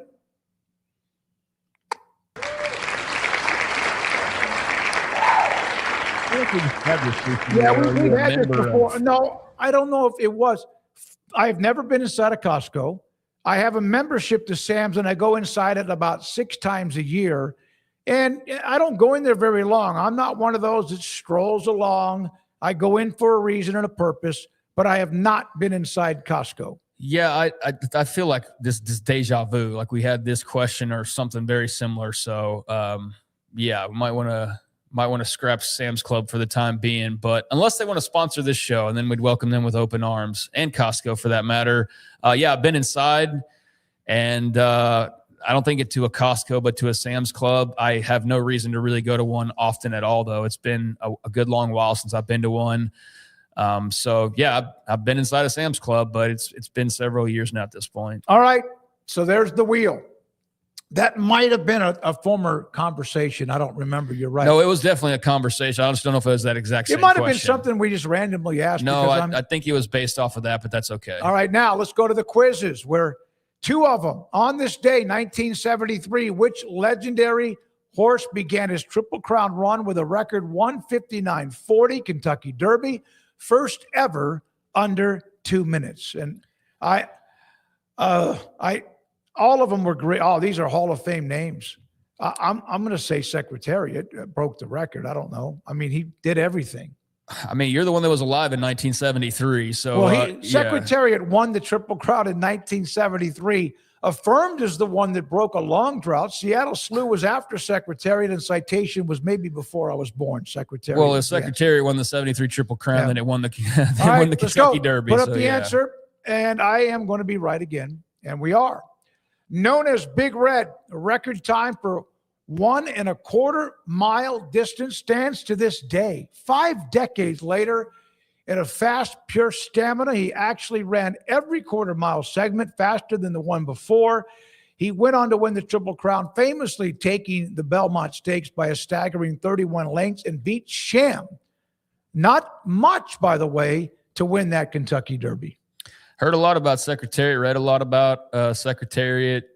Don't know if I've seen a movie or something about Secretariat, but yeah, that's still like the horse of horses. I feel like the King of Kings is Secretariat, still with all these various other Triple Crown winners. So there you go. We got that one right. And on to the next one. In honor of Cinco de Mayo, let's highlight the man often called the greatest Mexican boxer in history. Who is this icon of grit who once went on a legendary 89 fight unbeaten streak? It's Oscar de la Hoya, Hector Camacho, Canelo Alvarez, or Julio Cesar Chavez. All of them were good in many, many ways, but as far as the unbeaten streak, I believe it's Julio Cesar Chavez. I'll default to you. I mean, these are all incredible boxers. Mexican people do love their boxing. I don't even think De La Hoya fought that. I mean, that's a lot of fights. Yeah, he's a promoter now. He's knee deep in the promotions and has been for a while. But yeah, I don't know about any wins. Yeah, let's go with Cesar Chavez. That sounds right. Yep. There you go.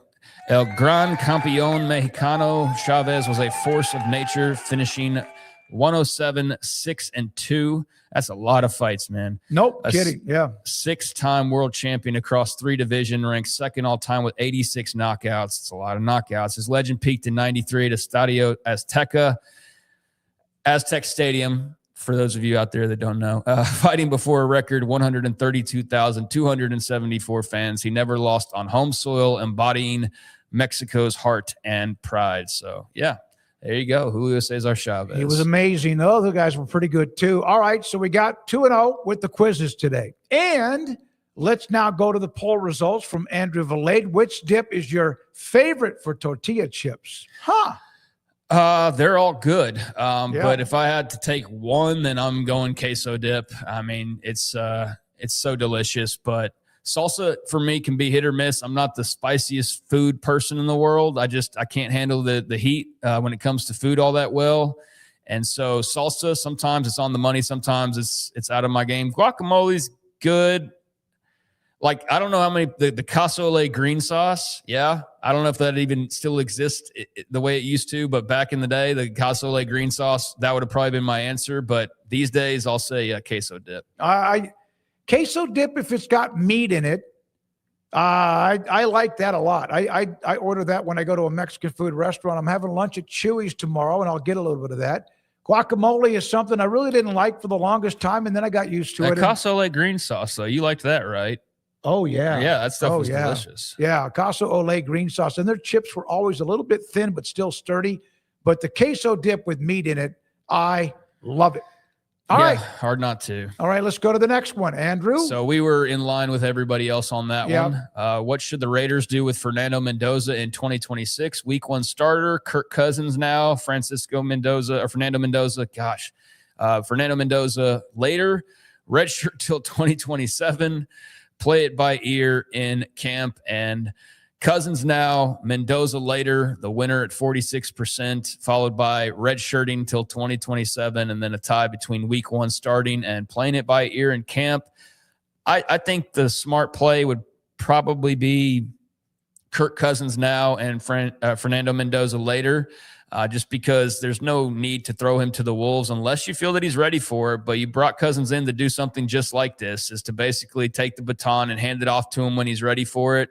Mendoza could very well be ready right away, but I don't think it's the worst thing in the world if Kirk Cousins starts initially and then you bring the young fellow along. So that'd probably be my answer there. But it's a great situation for Las Vegas because they've got the present pretty sturdy with either one of those guys. They definitely feel like they've got the guy of the future in Mendoza. So it's the Raiders. So you just hope, like with Washington or Cleveland or the other usual suspects, Arizona, that they don't screw it up. But I don't know. I think that Las Vegas actually has kind of a good head on its shoulders. I feel like that maybe they're going in a proper direction, but we'll see. We'll see. All right. I said play it by ear in camp, but Kirk now and Mendoza later, I think that would be the smart thing to do. But Kirk Cousins has put up just a bunch of stats over his career. Yeah, at times he seems like he can't finish it off, but he's a pretty manageable quarterback. I think the problem with him is they don't always amount to a whole lot of things. Like his longevity is respectable and his accomplishments to be admired and things, but like as a team, it's not amounted to a whole heck of a lot. But it's not like the Raiders are playing for a Super Bowl right now. So yeah, that's definitely a nice option for them to have. Much better option than throw him to the wolves. Yep. That would have been an old Raiders thing. So maybe they have turned a corner, but there you go with that. All right. Thank you very much, Andrew Valade, for putting up the quizzes and the polls during the show. And then, of course, the wheel. We appreciate that. Rez, great job. Andrew, Garrett, and, well, you. Thank you for watching what we do. For Craig Smoak, I'm David Smoak. We're back at it tomorrow at 365 Sports and The Smoke Show.